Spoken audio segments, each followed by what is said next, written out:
Okay. Think we're hold on. Yeah, I think we're live on YouTube. Think we're live on TikTok as well. Just give me 1 second to get set up and announce this.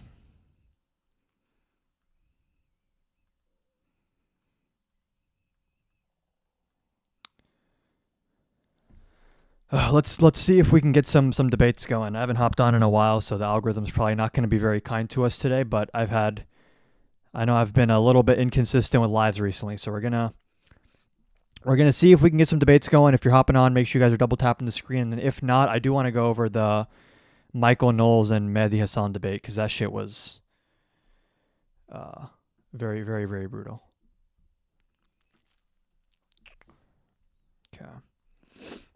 Also, I want to discuss what just happened in Virginia. I mean, it's one of those things where when Democrats try to do gerrymandering and redistricting, it's done defensively against Republicans because they started this, doing it in like not even what is it, like every decade. And despite the fact that Democrats do referendums and they win by popular majority support, you have the Virginia Supreme Court striking them down. Whereas when you look at the red states that do this, they're not doing referendums. They're not consulting the people because they would lose that debate. They're just doing it by decree. And I mean, this is just one of many ways that I think the election is in serious trouble, but we'll get to that 1 second. Horrible news today. Yeah, and it's the type of news that I don't really know what exactly you can do about an unfavorable Supreme Court ruling, especially on a state level. Like it's one of those things that is what it is, I guess, unfortunately. But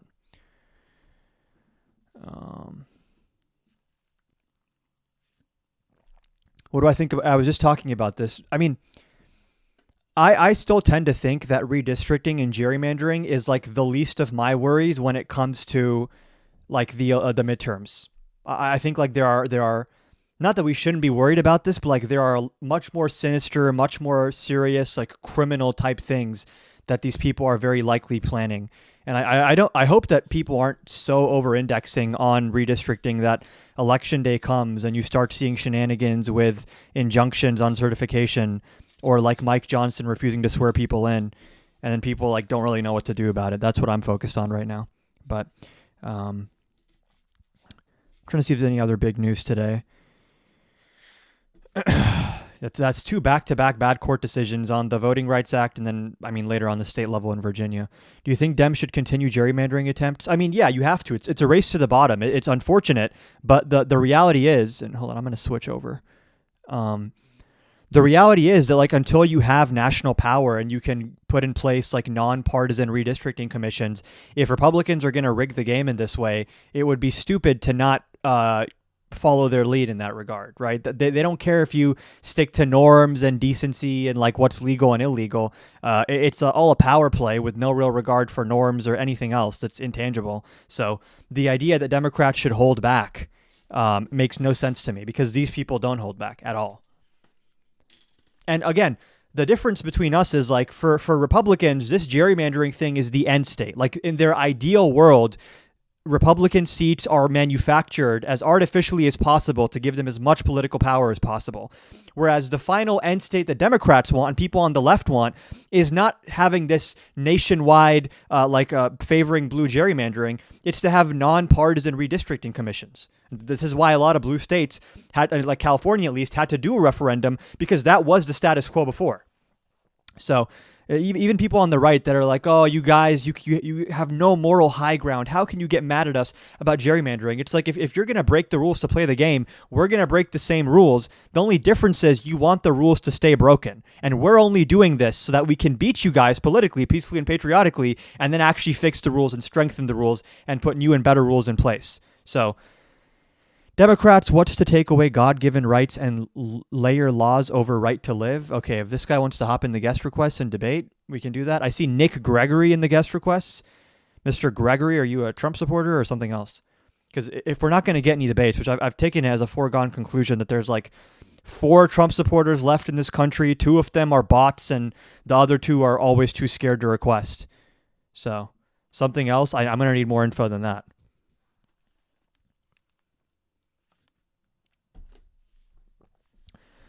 I guess we can We can read this, or we can start watching. I mean, I already watched this, but I wanted to cover it on stream so I can make a YouTube video out of the VOD. This debate that Mehdi Hasan had with Michael Knowles is one of the most brutal beatdowns I've seen in recent memory. And the thing that's crazy about this debate to me is when I first heard the topic, I was like, there's no way Michael Knowles agreed to this. Like even the premise of the debate, I was like, this is something like a Benny Johnston would argue, like someone with maybe 10 IQ points.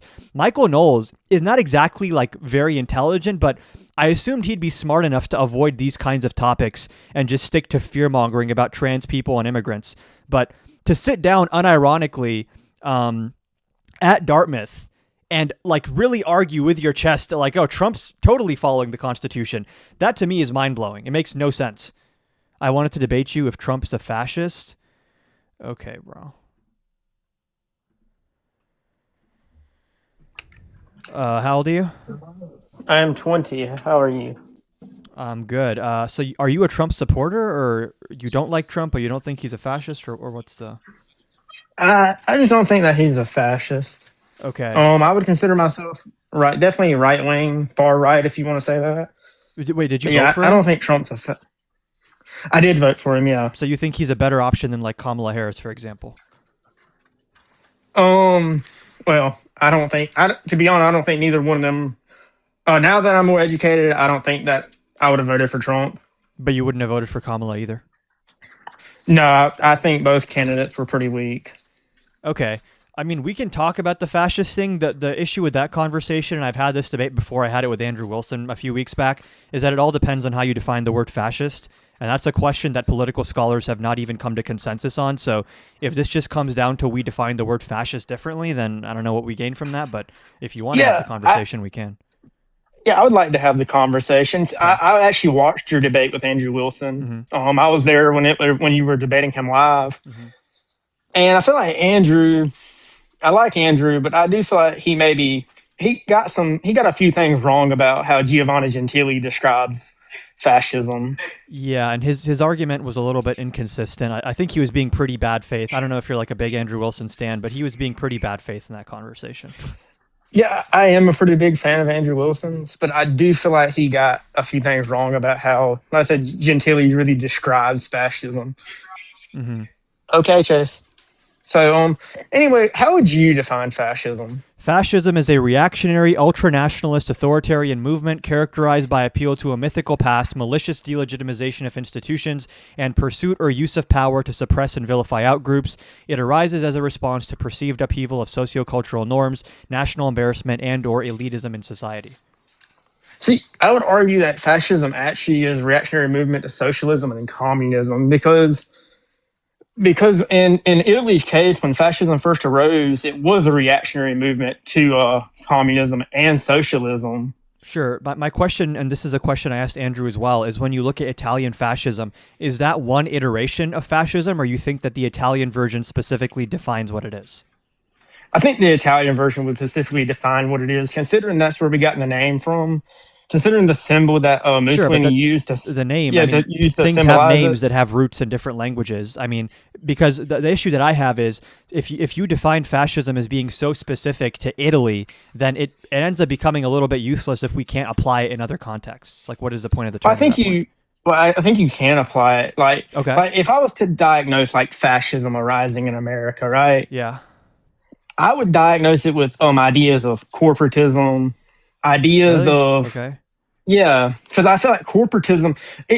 If corporatism it wasn't how we defined it, then why does Gentili describe it as a third way of European socialism? I don't think Gentili is like the end-all be-all definition of fascism, and this is why when I had my debate with Andrew, I referenced scholars like Robert Paxton and Jason Stanley, because oftentimes people that are at the center of movements, that are perpetuating the movements, they're not going to be entirely honest actors in defining what these things really are. They're going to make them sound better and more appealing. That's the case with any political philosophy. But I think that when it comes to Gentili, though, they had dogma, right, that he read out, and they enacted on that dogma. Like corporatism, they enacted on that corporatism. That's why it was called a third way of European socialism. Okay. And in Mussolini's case, he made 22 sectors of them, and these I can hold on, I can show my screen and show you like how it actually functioned. Sure. Again, I think this is just going to go down the path I predicted, which is that it comes down to how do you define the word fascist. And if we don't agree on that, then we're not even having a debate necessarily. We're having a disagreement on what words you like and don't like for certain things.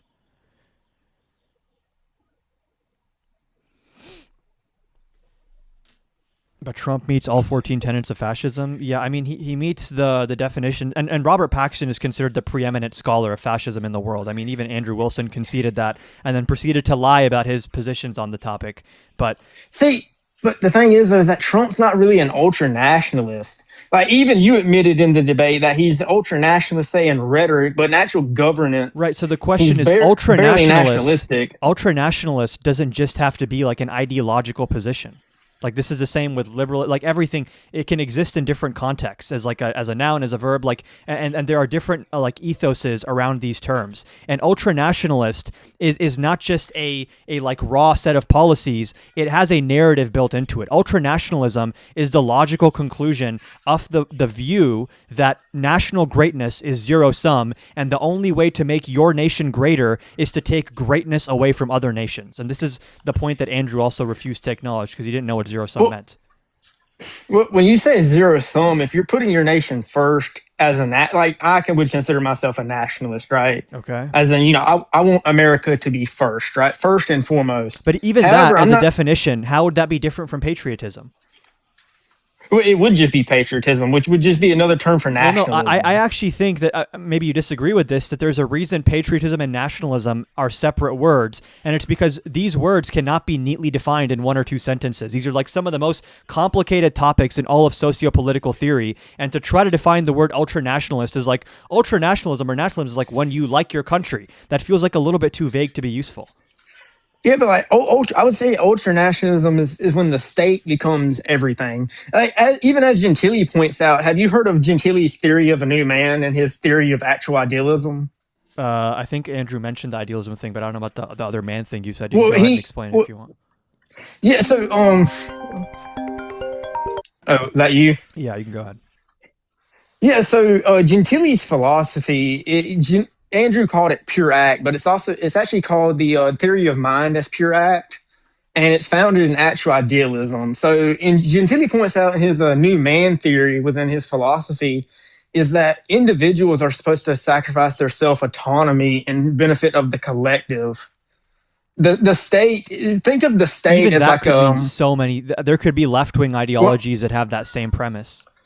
Right, and that's why I would argue that fascism is more left-wing than it is right-wing, and I have an argument for that as well.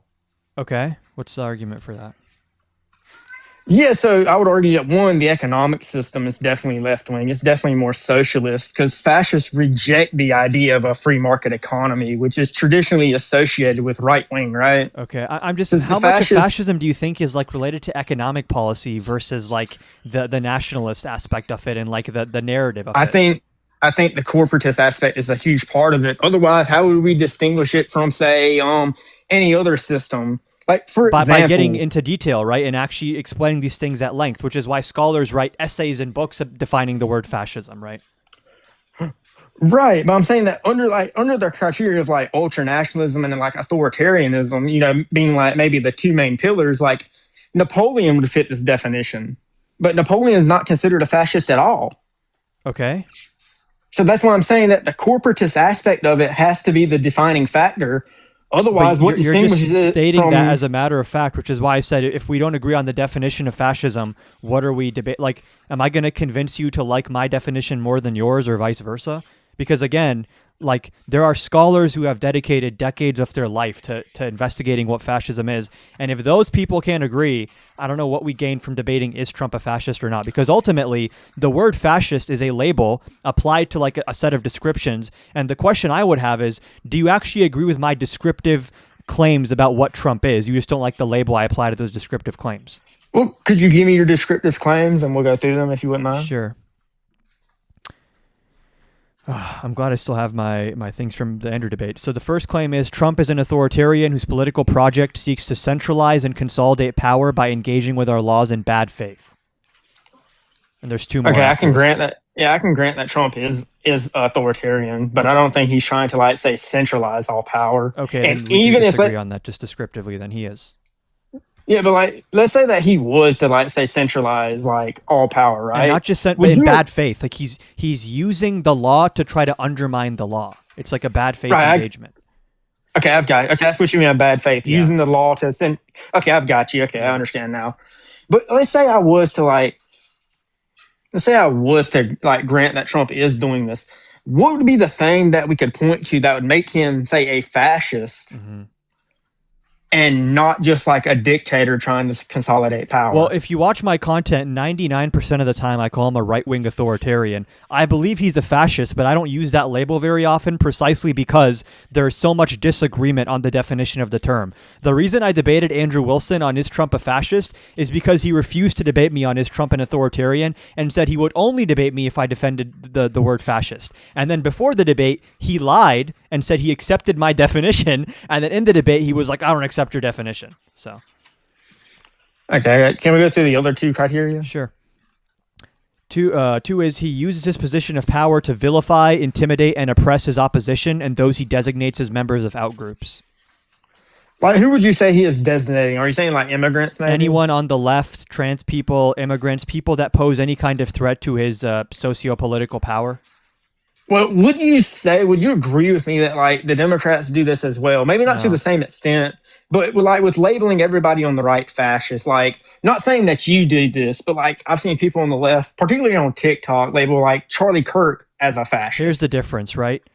People that are elected Democrats, Bernie Sanders is independent, but Obama, Mamdani, all these people you might think of, Elizabeth Warren, Cory Booker, they are not the ones walking around, as the right likes to claim, calling for violence and labeling people these things. Flip the script, and it's not randoms on Twitter on the right wing saying these things. It's the president of the United States. So the institutional backing of the extremist opinions is the difference here. There are left-leaning people who say crazy shit. They have no political power in the United States, and they live on social media. The crazy people on the right wing control and run the Republican Party. They're sitting in the Oval Office. But, like, didn't they call him a fascist? Like, Hillary Clinton he called them a fascist. Trump called Biden Biden the Gestapo. He called Biden a fascist. He called them scum and vermin, and said we have to cleanse the country. So the rhetoric goes both ways. This isn't like exclusionary to the right. The rhetoric is on both sides. Yeah, but this is like if someone steals from a bank and I call them a thief, and then the guy who stole from the bank says I need to die, and you're like, listen, you guys are both being kind of mean to each other. But it's like, wait a second, that guy actually did rob a bank, so I'm not being mean by saying that. Whereas when he says that to me, he's actually just trying to delegitimize me because I caught him in his crime. Well, no, because I feel like when you say someone is a fascist, that's morally what I feel like the left does here, and even the right does this too. When, like, Trump says like people are communist or socialist and all this right here, is both sides are using morally ambiguous language. This is what I said to Andrew as well. If he wanted to agree Trump is a fascist, but I think that's good, then that's different. I'm not making a prescriptive claim even. Before you get to prescriptions and ought statements, you have to agree on the descriptive reality. And people love to skip to step 2 in these debates of like what ought to be the case. But if you don't agree on the underlying reality of what we're talking about, then there's no point in getting to step 2 there, which is why like I have another claim after this. Do you agree with these 2 so far? There's a third one. I would disagree I would agree that he's an authoritarian, but so you agree with the first one that he's an authoritarian and he engages with the law in bad faith? Yeah, I'll cede that claim. Okay, and then the second one, do you cede this one, that he uses his position of power to vilify, intimidate, and oppress his opposition and those he designates as members of outgroups? I don't think he's using any power, though, to, say, oppress people. What about sending his DOJ after his political opponents? Or, like, taking contracts away from companies that aren't right-wing enough? Well, wouldn't this just demonstrate authoritarianism, though? Okay, what do you mean just? It's other things as well. Like, we don't have to just only use one word for that, right? Yeah, but this would demonstrate. But, like, here's the problem, though, is that, yeah, this is authoritarianism, though. But then it's like... Authoritarianism has to do with the concentration of power and the way power perpetuates itself. This has to do with how that power is actually used. Like, what does he do with the power? It's used in an authoritarian way, right? To vilify opposition. Well, hold on. Yeah, I think you're misunderstanding. The first claim here talks about the centralization of power and the subversion of our legal system to give himself more discretion and more control. The second claim has to do with once he has attained that more power, what is he doing with the power? What he's doing is going after his political enemies. But see, like you could also centralize power and not go after your enemies. I'd still be against it, but that'd be something different. Right. But here's where we run into a problem, though, is that this right here does not give me a clear symmetry breaker between like what a fascist would do and say just a dictator. I mean, dictators can be fascists. Like these are not mutually exclusive terms. but not all dictators are fascists. Right. And this is an example where there's overlap and there's not clean boundaries. And again, right, like so you can, even saying, "Oh, Trump's just a dictator," is kind of like, I don't know. That's a good argument to be making, unless you like dictatorship. Well, no, I'm just saying that you can say that Trump, is doing very authoritarian things, and I would cede that claim. But what I'm saying here is that, like, you can call someone a dictator, but I don't feel like dictator has the same morally charged language that fascist has, because you're referencing the H cost. Well, that's a social question of like, what is the connotation of these words?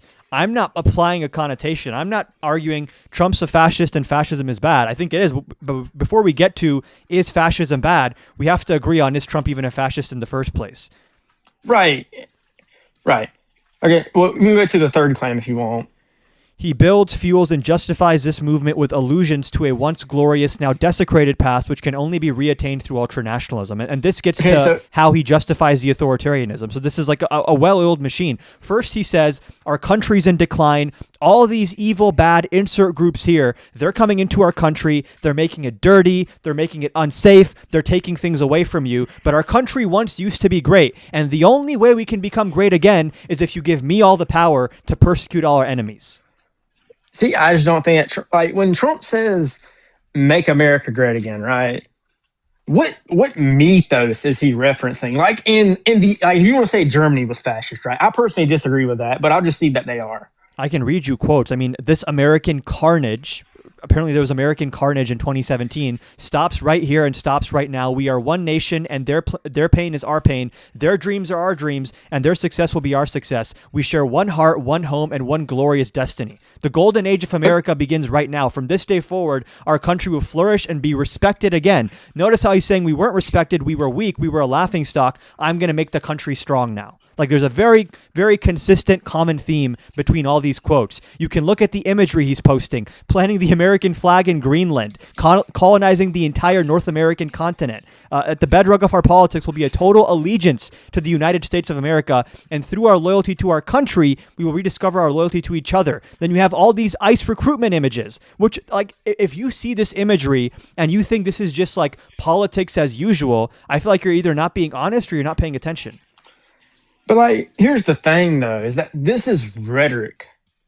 Which is a massive part of politics. Well, no. Well, it's not in the case of ultranationalism. Why not? It's not just... No. Ultranationalism can't be defined by just rhetoric.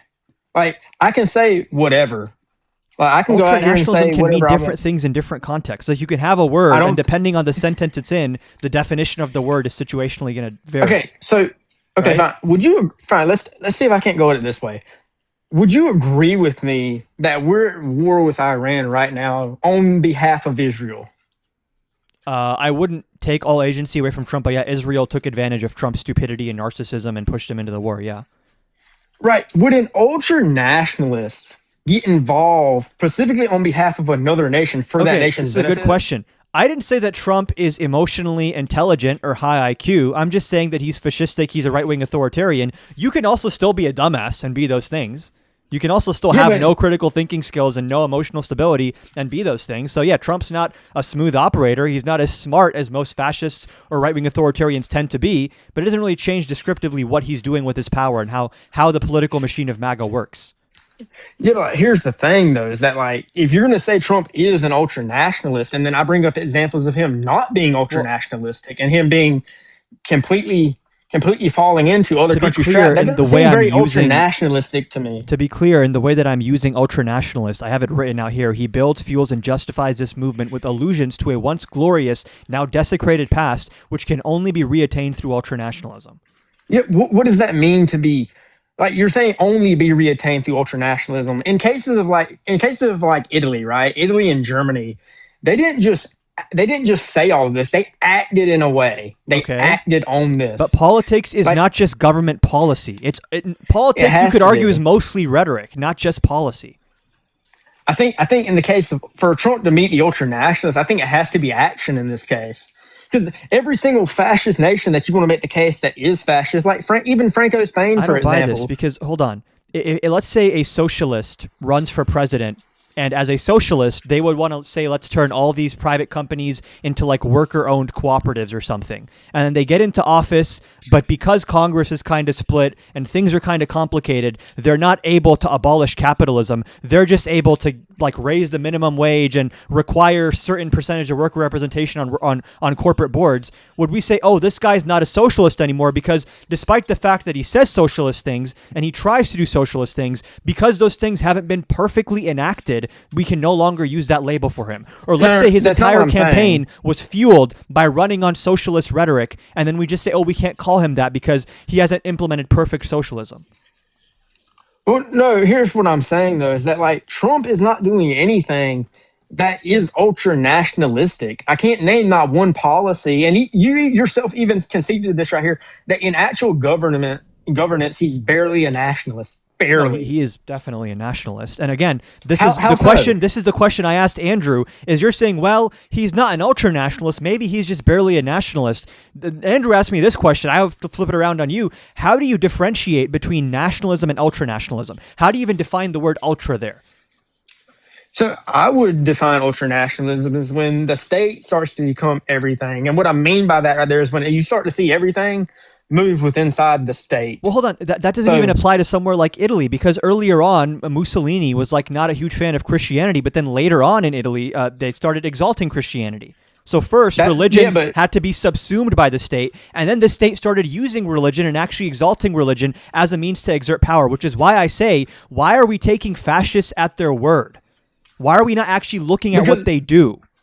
Because we are looking at what they do. And in Italy's case, I don't know why you brought up Christianity. That's not a requirement to be fascist. The merging of church and states, that's not a requirement. I'm talking about the flip-flop on how they engage with religion, how the state interfaced with religion. The fact that shifted over time, not based on ideology, but based on practical considerations to consolidate power, right? If a fascist feels he's losing power, he's not going to say, I refuse to work with the religious institutions. I refuse to work with XYZ. They will do what they need to do to maintain power, which is why I describe fascism as a phenomena, as a movement, as a style of politics, which tries to exalt one person, give them power, act like the country has been humiliated, it's broken, it's weak, it's in a state of decline and atrophy, and you need a strong man to come in, take the reins, take control, punish all the bad people, and bring us back to our glorious past. If you can't see that through line between all these movements, it seems like you're being pedantic or you're missing what's actually animating this type of political movement in the first place.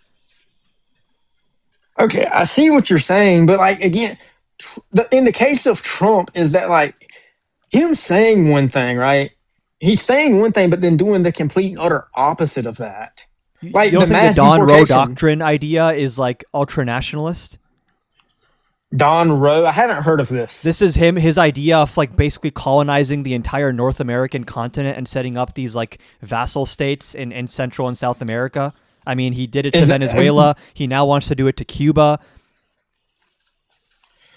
He wants to do this to Cuba? Yeah, I haven't actually heard about the Don Rowe. They've been saying for weeks now, like, Cuba's next on the list. Look out, Cuba. And I showed you, I mean, imagery, propaganda is a massive part of fascism. And all the propaganda this guy posts, I don't know how we can't call it ultra-nationalist. Defend the homeland, protect your nation. Yeah, but defend the homeland and protect your nation, though, that doesn't sound ultra-nationalistic. Yeah, because you're ignoring the surrounding context. In a vacuum, it doesn't have to be ultra-nationalist. This is why I have 3 central claims, and they are in conjunction, not in isolation. They all feed into each other. I got you, but Trump, again, that rhetoric that you're saying, defend the nation, defend the homeland, that's nationalism. Trump's not saying everybody, you must swear allegiance to the state and nothing else but the state. At the bedrock of our politics will be a total allegiance to the United States of America, and through our loyalty to our country, we will rediscover our loyalty to each other. So he's putting loyalty to the state above social fabric and social cohesion. One homeland, one people, one heritage. Interesting, heritage. Remember who you are, American. With a montage of paintings depicting historical battles and past tradition, manifest destiny imagery. Again, there are so many examples here of propaganda and statements and speeches that are all painting the same picture. And again, I'll say, if you are not going to concede on, you define fascism one way, I define another way, but if you agree on the underlying way in which I am describing Donald Trump, then our only disagreement is when we describe Donald Trump, what noise are we making with our vocal cords? But the actual underlying thing we are discussing, if we agree on that, I'd be more curious as to how you defend that on the substance versus like what word do we call this thing, which I just don't care as much about it. See, I just think that, and this is just my opinion, I think that you're right. You are actually right that Trump is a right-wing authoritarian, right? Okay. But I would compare him to someone more like Napoleon. Because Napoleon was nationalistic, imperialistic. Sure, that's fine. He was and I'm saying, but Trump, I would just compare him to Napoleon. Why does it have to be just? Why can't we say like, oh, this is influenced by many different things and it shares characteristics with X, Y, and Z, and these things are not mutually exclusive and the boundaries are oftentimes very blurry and overlapping? Right. Okay. I get what you're saying. But the key aspect here that I feel like we're missing for it to be like truly fascist is the corporatist aspect. According to your definition of fascism, which is just not in line with especially, like, I get my definition of fascism from scholars like Robert Paxton, who even Andrew Wilson admitted Robert Paxton is like the preeminent scholar of fascism. He is considered very legitimate. He's not like some radical left lunatic or some shit. And for a very long time, he actually hesitated to call Trump a fascist. It was only after January 6th that he said, no, this guy's a fascist. Yeah, but like again, Robert Paxton stays away from the ideas of corporatism. Here, I'll give you an example.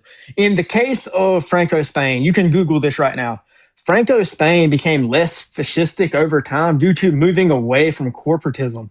Trump's a hyper-capitalist. Fascism can't have corporatism. What I'm talking about is the fascist minimum, meaning what is the bare minimum of things you have to meet to be considered part of fascism. And you're adding corporatism there. No, I think corporatism is There's necessary. Also a separate question of how do we define corporatism? Well, under fascist corporatism, the way it works is that companies or corporations would be made into national syndicates. These national syndicates would serve, say, as the body of the state, and the state would act as like a mediator between the employee. How is that different from oligarchy?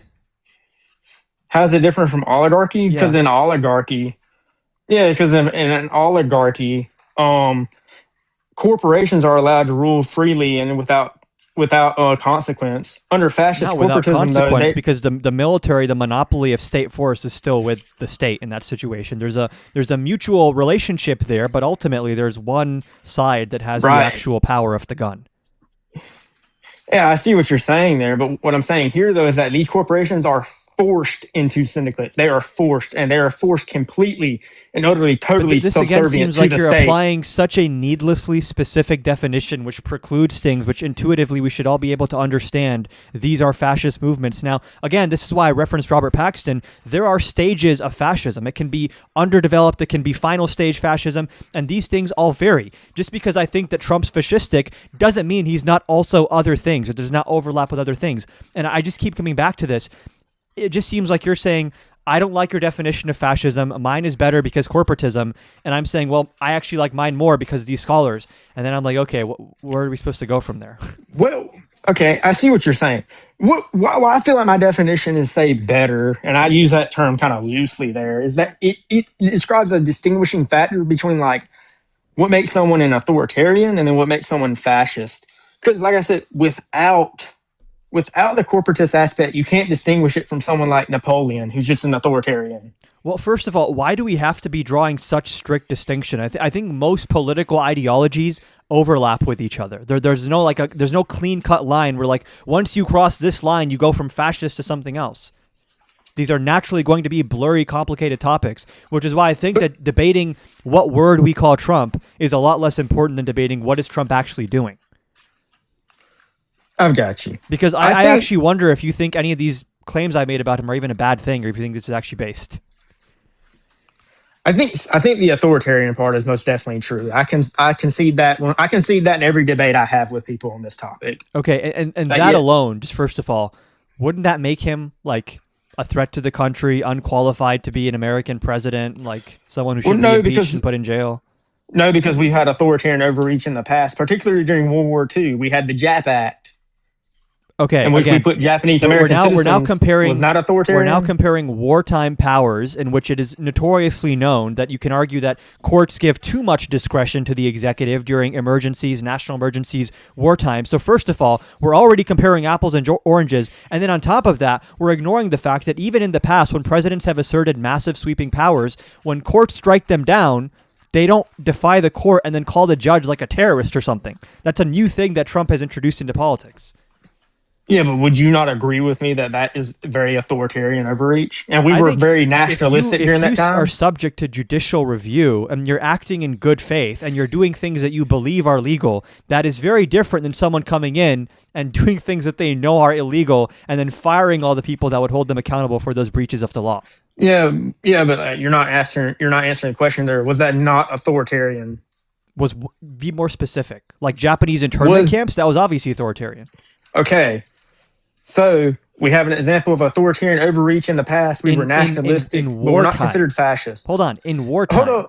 But does war... Okay, but then I can make the same argument. Let's say that we're in wartime with Iran right now, and Trump decides to use emergency powers to put Iranian civilians I'm so glad you said that. Camp. And this is a great point. It is the fact that Trump invokes wartime powers and emergency powers in bad faith. He manufactures crises as a pretext to amass himself more power. And again, other presidents have tried to amass more power. The difference is when the court tells them this is illegal, like for example, when Biden tried to forgive student loans and the court said this is unconstitutional, the president is supposed to oblige with that. What happens when Trump violates the Constitution and the courts say no? The judge gets called a terrorist and a radical left Marxist and starts getting death threats. We're not comparing the same thing here. You're comparing executive overreach done largely in good faith in very extreme circumstances like a world war or a civil war to a man who took over in peacetime and then created a bunch of fake crises to assert and attain more unconstitutional power, who openly says he who saves his country violates no law. Which other president has said this, that literally I am above the law? Who else says that? This is just not the same thing. Well, we have another example of this right here in the case of Thomas Jefferson. Was it Thomas Jefferson? No, it wasn't Thomas Jefferson. We always have to go back to the fucking Jurassic era when we're talking about comparing people to Trump. What's the point here? Why? Because I'm drawing comparisons of history where from the founding of the country when people had hippopotamus teeth in their mouth. Okay. Yes. Is it not interesting to you that to even begin to try to defend Trump, you have to either go back to like World War II or the Civil War or like the Revolutionary War and the founding of the country? Because even to try to pretend to justify what Trump does means you have to compare to something that has no actual analogy to what's happening right now. Yeah, I'm not justifying what the comparisons serve a purpose, though. I'm drawing comparative analogies of times in the U.S. where this similar to what's happening now has happened in the past. There's been yet we don't consider any of that to be fascist. There's been nothing similar to this in scale and volume, dude. There's been dozens of cases. This has been recorded. Dozens of cases where they just defy court orders. Dozens of cases where they lie to judges. There are cases where Trump outright says, I don't like what this guy says, we should deport him. Like they openly say, we are going to violate your free speech rights, to the point where Republican judges rule against them, and then those Republican judges get called Marxists. Yeah, where has Trump done this? And then I have to go after you. Okay, sure. Yeah, I have to Judge go after Boasberg, when Trump was sending people to CECA under the Alien Enemies Act without due process, James Boasberg, who was first appointed to the federal bench by George Bush and then promoted by Obama, all he said is, I'm putting a temporary restraining order on this. Just pause those flights so I can go over the details of the case before you ship these people off to a foreign slave labor camp. But you know what happened? The Trump lawyer, Emile Beauvais, who was Trump's personal lawyer, who was made a senior official at the DOJ, He came to the DOJ and told them, if the judge says no, we tell the judge, fuck you. And then what happens? After the judge issues the TRO, like 30 minutes later, the plane takes off. What analogy do we have for this in modern history? There's nothing like this, where they openly say the courts are illegitimate. Watch us defy the courts. Get fucked. We do have an example of this happening in the case of that president I was trying to mention earlier. You're thinking of Andrew Jackson, not Thomas Jefferson. This is what Ben Shapiro said when I debated him on it. Yeah, where he just said, fuck you, I'm going to do this anyway. And that's like one of the darkest points in American history. And again, it was a one-off situation for which he is condemned constantly. And Trump has taken that one-off situation and made it his entire style of governance for the past year and a half. Yeah, I see what you're saying, but would you consider that fascist? I'd consider it authoritarian. This is why I'm saying, you're pointing to instances in isolation. What about this one time? With Trump, it's not what about this one time. It's what about those dozens of times? And those dozens of times all have the same things in common. And they're all united and brought together by the same type of rhetoric, by the same style of politics. I see what you're saying. I think you're right. I think this boils down to how we define the words. Yeah. And again, I'm less interested. By the way, David, you're welcome up. But I'm less interested with the words we used to describe Trump and more so what is Trump actually doing. You can call it fascism. You can call it chocolate chip cookie dough, whatever you want to call it. The question is, what is actually taking place here? It's a secondary question. How do we use our vocal cords to describe that thing? I'm less interested in that. I think I agree. I think it's just more authoritarian than fascist. So you would at least agree that Trump is a right-wing authoritarian? Yes, I would absolutely 100% cede that Do you claim. think that that's okay? I don't think it's okay, no. But you still don't think it's bad enough to justify supporting like a Kamala Harris? No, I particularly just don't like some of the Democratic policies that are against my personal beliefs. The difference is when Democrats have policies you don't like, they actually go through the Congress and follow judicial review. When Trump has a policy that it doesn't matter who likes it or not, he just does it. Wait, hold on. I just heard you say something. Did you just say that you wouldn't vote for Democrats because they go against your beliefs? But then you just said that Donald Trump is a right-wing authoritarian. Does right-wing authoritarianism not go against your beliefs? Yeah, it does. What I'm saying is that's why I no longer support Trump. You don't think he showed signs of this during the campaign? Yourself far right? Yeah, I'm far right on a lot of issues, yeah. But you don't like right-wing authoritarianism? Well, that's because I believe that my far right belief should be done to the legal system. Okay, I respect, I guess. For real, bro. We need more people like you, bro. So you want Trump to do all this stuff, but just like be nicer to the judges about it and maybe be a little bit slower. No, I want him to go through, like, say, the actual proper and legal channels that are set up. But haven't you heard? All the proper and legal channels have been captured by the globalist Marxist cabal. Well, I think more so our proper legal and, say, channels are more captured by, like, say, Israel. Oh, my God. Like our court system? I think the entire Republican Party is pretty much owned by, like, Israel. I think it's heavily influenced by Israel to a dangerous degree, and we need to change our relationship with Israel. I don't know that I would say there's only one factor that's influencing all of this. We can also say Republicans are genuinely shit. It's not just we don't just get to blame Israel. Anti-Semites! I'm joking. That's not anti-Semitism. Relax, sir. Jesus Christ. I knew it was coming. I'm not a fan of Israel, but I'm also not a fan of people acting like Trump doesn't have agency. Well, I think a large part of what he does is influenced by Israel. I agree, but he's not like a force of nature. He's a human being who's deciding to be influenced by them, who's too mentally weak to deal with them.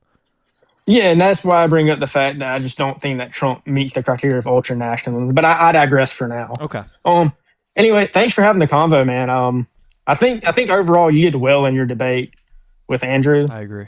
I said, yeah, some things I feel like he got wrong, but then other points, I feel like in your debate you couldn't really reduce it down to anything. Yeah, because that's not how you talk about complicated sociopolitical belief systems, is trying to define it in one word or less in a way that overlaps with nothing else. It's not very useful to talk about stuff like that. Yeah, I've got you. Anyway, you have a good day. You too. You have a bad day, sir. I'm joking. Oh, man. How can the Democrats be that bad, dude? It's just Kamala Harris, her laugh. It was just so annoying, dude. Fucking hell. She wanted to try taxing people or whatever. That would have destroyed rich America, people, bro. Those poor rich people. Jesus fuck. Man, that's probably the one and only debate we're gonna get today. How fun. Have some hope. Have some hope, brother. What was I gonna say? Have you seen Donald Trump gaggling? I hate that word. Gaggling with the press outside of the Lincoln Memorial. Was this like today? Yesterday, I believe. He called a reporter the B word. Oh, I saw a clip of this on Twitter. Yeah. Yeah, bro. That fucking interview. I'm sorry, that like, I guess, segment is so unhinged, bro. Let me see if I can find It's actually crazy. Is it this? Yeah. I hope you know, she like asked the most simple question. She's like, what did she ask? Essentially, why are you focusing on this when the backdrop is a fucking war in Iran? That's like a way bigger issue. And he's like, what a stupid question. You know, there's so much dirt. There was so much dirt. Do you remember specifically really a couple offended. words she said? Because I want to try to find in the transcript. Backdrop. Search up backdrop. Type backdrop into the transcript. The reflecting pool. Amen, bro. Inside they're dyeing that shit blue. How nice. Amazing. That's good. You got a good looking crew back there, fellas, huh? Yep. Thank you, sir. Mr. President, you are here against the backdrop of war in Iran. Why focus on all these projects right now? You know why? Because I want to keep our country beautiful and safe. Beautiful also. This place was a disgusting place. It was Washington Monument, the Lincoln Memorial, and we had a Give it time, bro. You're gonna have to put that shit at 2x speed. It talks so slow. But I do. And you walk down this pond. If you would have walked down, they'll tell you better than anybody. They had to take 11 or 12 truckloads of garbage out of that lake, out of that water, and it sat there for years like that. And that's not what our country is about. Our country is about beauty, cleanliness, safety, great people, not a filthy capital. It's such a stupid question you ask. What a stupid question. We're fixing up the reflecting pond to the Lincoln Memorial, the Washington Monument, and you say, why are you fixing it up? Because you can understand dirt maybe better than I can, but I don't allow it. This is one of the worst reporters. That's what it took offense to. She's with ABC Fake News, and she's a horror show. She's saying, why would you bother fixing this up? Why would I bother taking 11 or 12 dumb fuck doesn't know like what out of prioritization the is. Yeah, apparently. That's what made our country great. The Lincoln Memorial made our country great, by the way. That's what makes won our us country World War great. II and the Civil War. Exactly. If we didn't have the Lincoln Memorial, we wouldn't have a country right now. So true. Fake news. Bro, it's like, and then when he walks away, he just straight up called her a fucking bitch. Like, Yeah, I saw. I no know he actually said hesitation. that. The tweet I saw was like he appears to call her a bitch. But, like, Yeah, it's because it didn't catch him the hot mic, but he like points at her, and it's like, bro, he clearly says it. Is it like right as he leaves? Should be around there, I think. It's like when he's gonna turn around and walk away. These are great dollar ballroom. You put up the money, and they're unhappy with it. They think the taxpayers. I'm pretty sure in a budget reconciliation so this will be bill, the most beautiful ballroom anywhere in the world, and it'll be the safest they were ballroom planning by to far use taxpayer funds for the anywhere in ballroom. No, I think $1 the world, billion. and you won't Yeah. have a fiasco like Awesome. you did Saturday Fuck night yeah. 2 weeks ago. We need it. We need it. Hashtag excited. By July Hashtag 4th. can't wait. We're going to have it. Yeah, we do think we're going to have it. Thank you very much for the question. Thank you. Thank you, press. What an absolute. Thank you, press. Thank you, press. This way. Thank you, Oh press. wow, yeah, he Thank you, did say press. bitch for sure. He says it, bro. There's no way he didn't points. fucking Thank you, say it. press. This way. Thank you, press. And all she asks is like, well, there's a war going Oh, yeah, on. Doug Bro, and you should Burgum see loved his that. answers. Yeah. Yeah, So yeah. fun. You should see his answers to the war in Iran questions. They're like, is the ceasefire over? No, it's just, hold on. They accept, there's no ceasefire. The ceasefire is not over, you know? He said that they had a love tap, and that was Iran bombing the UAE, them bombing our vessels, us bombing their It's a day of love. facilities. Like, Just like January 6th. bro, we just broke the fucking ceasefire, I'm and they're saying convinced that it's actually not even broken. his cabinet now is like kind of waiting for him to die. I think they're all like, okay, JD, get ready to hop in like any day now. I feel like they're so sick of his shit too. Because like what? Bro, even if JD hops in, he's gonna get fucking dominated by the Iranian fucking diplomats, bro. I'm not gonna lie. Yeah, I feel like JD will low key acquiesce to a lot of Iran's demands just for the sake of wrapping that shit up. Iran. I don't know how they get out of it. I think they've dug themselves such a big hole. It's fucking over. They made the biggest mistake. Yep. Yeah, of their administration that's the in thing terms is of like popularity. they've put us in so much bullshit. Whereas like this is not the type of thing that can just be fixed with one decision. Now they fucking embedded us into like such a complicated web of bullshit that we just have to deal with now because of them. Right, and that leads me to believe that they're going to try and escalate because they want to dub. Yeah, There's no way they're going to take an off ramp. Yeah, especially with this Virginia Supreme Court thing, I'm starting to get worried that like people think that the full extent of what they're going to do to interfere with the election is just gerrymandering stuff, which like I wish that's all it was. And I'm starting to lose hope that anyone is like preparing for what's coming in November. I feel like everyone's gonna be like, "What? Oh my God! Did you see the news?" Like, yeah, no shit, he did that. Yeah, but with the Virginia Supreme Court thing, it was something to do with the passage of the bill, correct? I don't know. I haven't read the full decision. I need to read the fucking opinion. I remember I read the VRA now opinion. that it's like I don't even care what the legal argument is because anytime a Trump support, I'm sick of MAGA pointing at a court decision to justify anything because it's a means to an end and the end is power. So it's like I'm gonna sit here and parse through the like actual substance of the decision and they just either take it W or L. That's how they see it. So I'm just like I'm so done debating law. Responded to the ruling with a video of Mamdani and like this children's show actress like whining. What's her name? Miss Rachel or whatever. Yeah, something like that. Drewski made a skit about her. Yeah, Miss Rachel. Yeah, that was a banger. Yeah, there was this one decision where they told Trump in the Oval Office, like, what do you think of the court decision? And he asked, is it good for Republicans or Democrats? And they were like, Republicans. He's like, I love it. But that's what they're doing. Bro, he was asked about the construction workers that are building the new reflecting pool. They're fixing the reflecting pool. And he said that I love them because they all voted for me.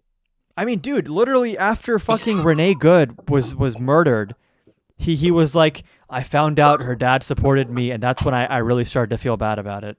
It's like, bro, no, he says this shit to your face, and no one seems to give a fuck. No one fucking cares, bro. Like, what the fuck, dude? It's just so weird to me that we're living in this fucking reality right now. Yeah, I just... Everyone should stay optimistic and fight like hell. We're not going to have a country anymore. But every day that passes, I'm like, was 2024 the Avengers Endgame moment and we just fumbled it?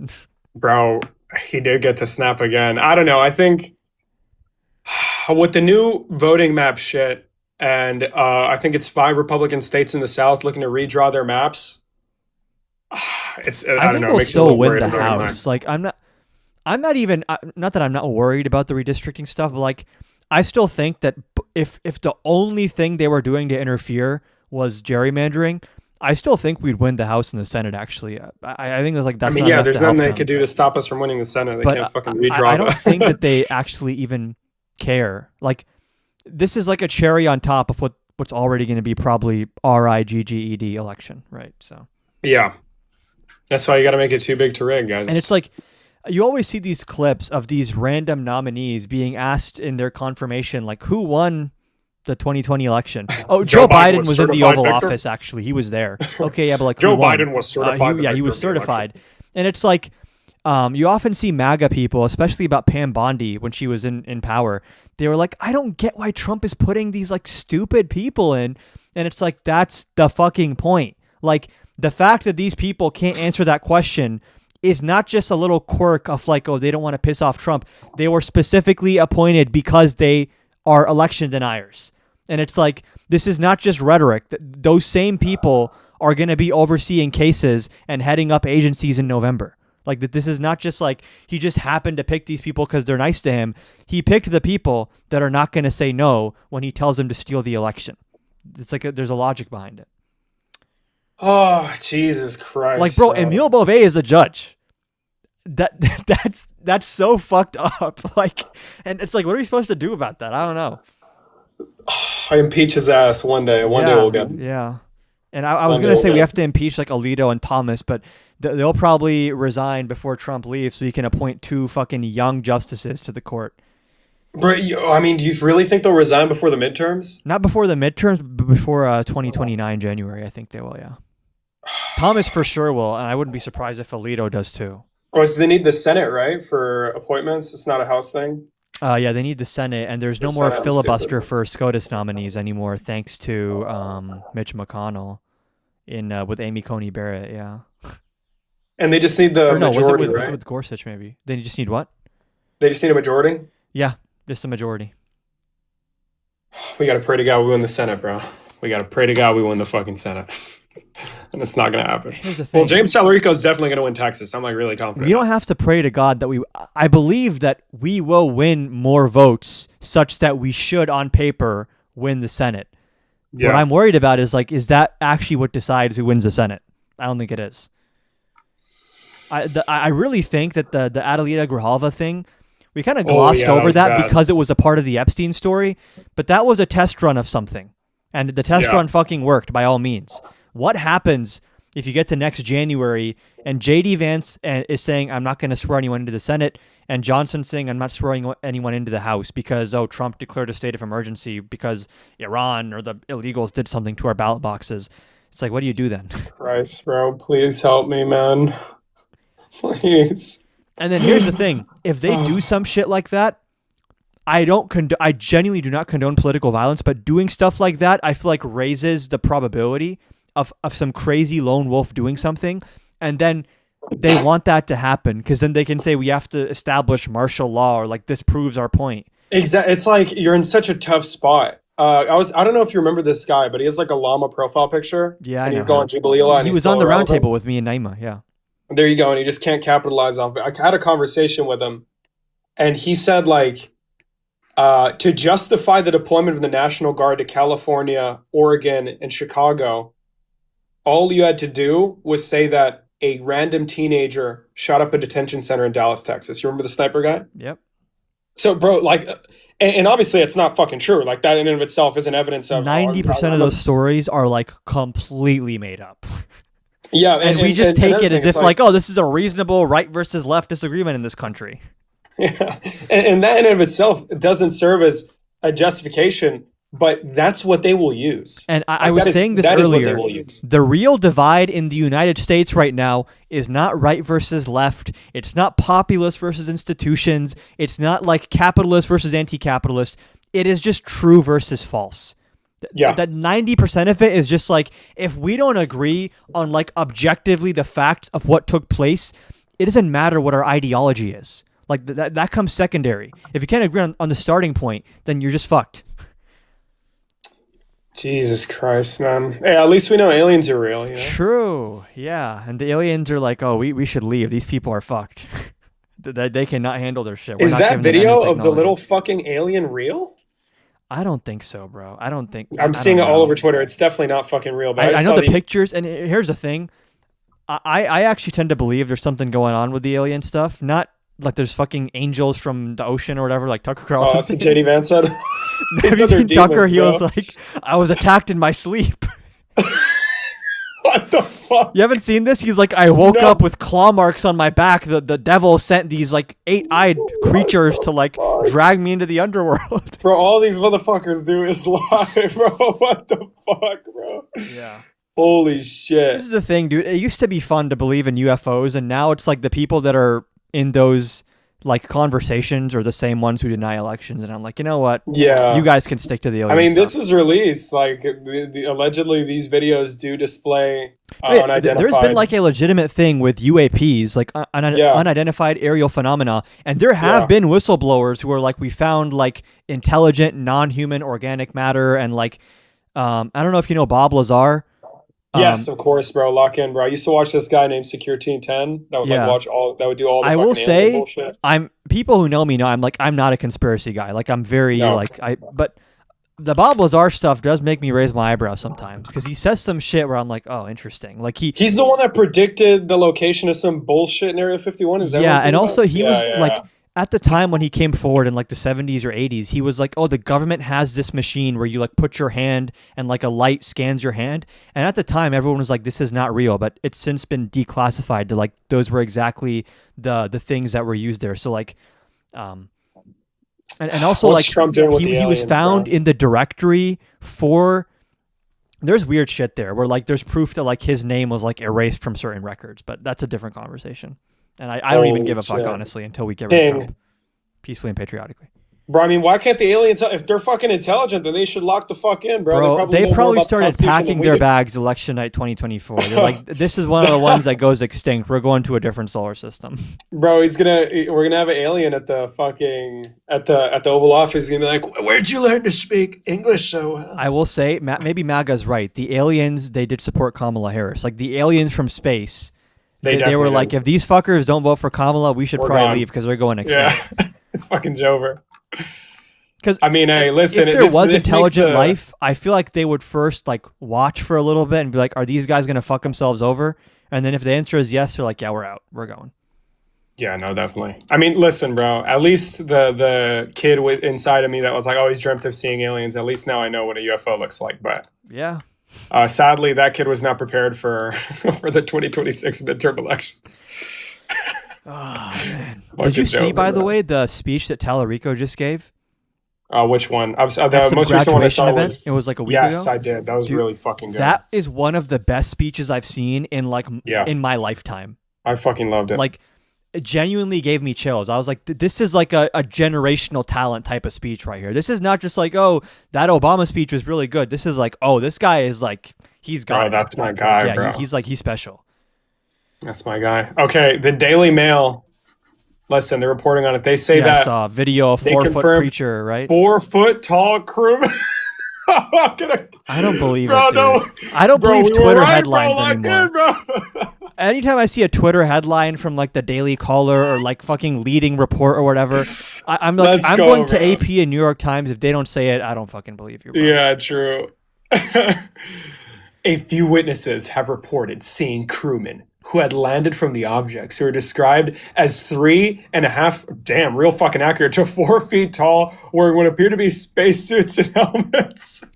Author Edwards. I need to find this this thing that Tucker. Okay, yeah, that I was telling That, you. no, about. that I speech is wake up fucking at amazing. bro. 2:30 in the morning and I couldn't Oh, breathe you're talking at about all. Tucker Carlson. Yeah, because I'm like, the same people that post that the 4-foot creatures have been found, and now they're saying that the aliens are actually biblical angels, and we know this because the shape of the UFO is like the 8-winged A star? angel that Isaac sent. I don't even Yeah. know what the fuck they're talking about at this point. Some bullshit, But, like, bro. It's fucking Joe. the right-wing alien believers, this is I what they wake believe. up at 2:30 in the morning and I couldn't breathe at all.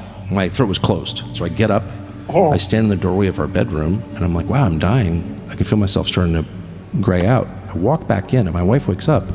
She goes, what is going on? I said, I don't know. I can't breathe.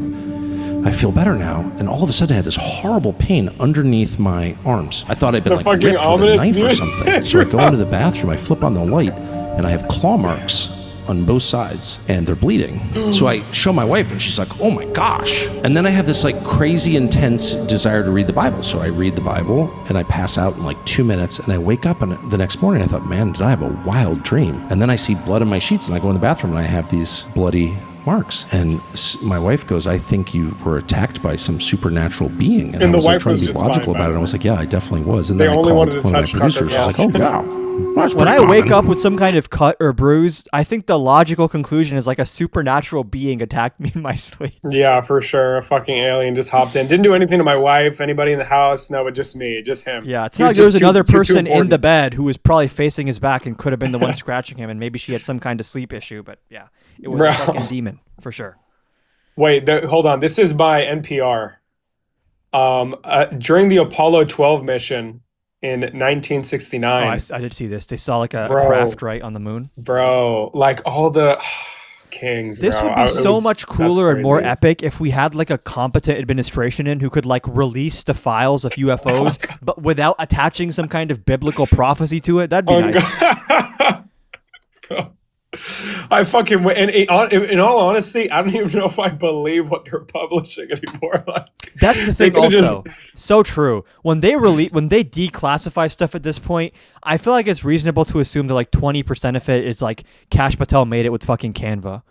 yeah, like this is fucking bullshit. Like Yeah. it's the clear. It's been 140 days since the deadline passed to release the Epstein files, and there's 3 million still that have not been published to the public. Todd Blanche said openly, "We're just going to ignore federal law." Essentially, It's not just previous things like the Epstein files. It's like all the checks and balances that were put in place to prevent shit that like the FBI used to do, like telling MLK to fucking kill himself and like Yeah, selling yeah. crack to these communities. Like very recent history, our government was doing like shit you'd see in The Boys, like these insane like covert operations where like they're blatantly breaking the law in extremely unethical ways. It's like there were certain things put in place, like now there's like FISA courts and like you have to get these things signed off by Congress, and it's like all these things that prevented the executive branch from doing these really weird things, they've all been destroyed now. So like even with the White House correspondence attack, I'm not saying that it was like a false flag, but it's like it is the most likely to be a false flag of any of the things that have happened recently.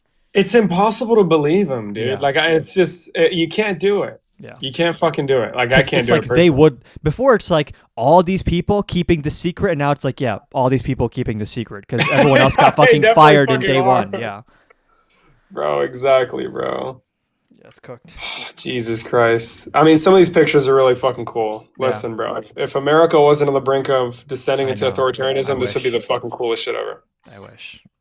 I wish we had the bandwidth to be able to pay attention to this stuff, but it's like now it's like, are we going to have an election? We can talk about the alien stuff afterwards, but yeah, it's cooked. Jesus Christ, man. I want to find the actual release. I'm like curious to see what they published. Hold on, Aiden, are you a Trump supporter? Thoughts on Sam Harris? Oh, it's a tough one. I like him sometimes, but then he starts talking about Mamdani and Islam, and I'm like, bro, you need to chill.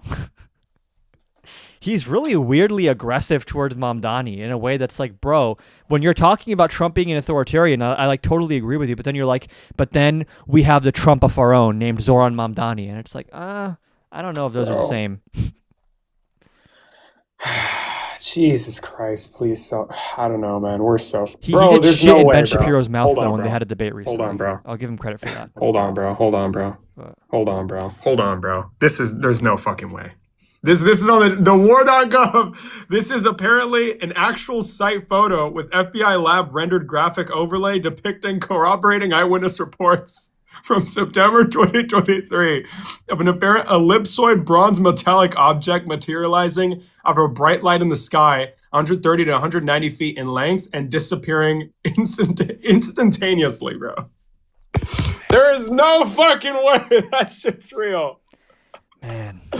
Holy shit, I just, bro. It's I don't know what to believe anymore with this stuff, because like there's reports of UAPs and stuff, but it's like that also sounds like fucking Kash Patel came up with this. Bro, that sounds like the most outlandish shit. It just comes in out of nowhere and just disappears. I will say, in fairness, if intelligent life forms from space came here, they would look godlike to us. Because to be able to come here, to traverse light years of space, your technology is going to make you look like you're fucking doing magic tricks and shit. But it's like the convergence of like legitimate questions and people who are fucking brain dead, right-wing, evangelical, like I believe in demons, it makes the whole thing impossible to touch. I have to use the bathroom. Do you want to debate a leftist real quick? Oh, yeah, sure. Go for it. This guy's like a pro Cenk Uygur, I think. Jesus I'll join you when I'm back from the bathroom. Bro, yo, what up? Bullshit. How's it going? I'm good, man. Hey, before like I start disagreeing, I do actually hella fuck with both of y'all's content. I've been following y'all for a while. So y'all are cool. I was probably the first time I actually got to like see Adam online was when he debated Cenk Uygur on Jubilee like a couple of months ago. Yeah. And I was just curious, sort of more like why he was against it. I don't, in my opinion, just from what I'm seeing, I'm a little bit younger than y'all. I'm 19. I'm 19 too, liberal.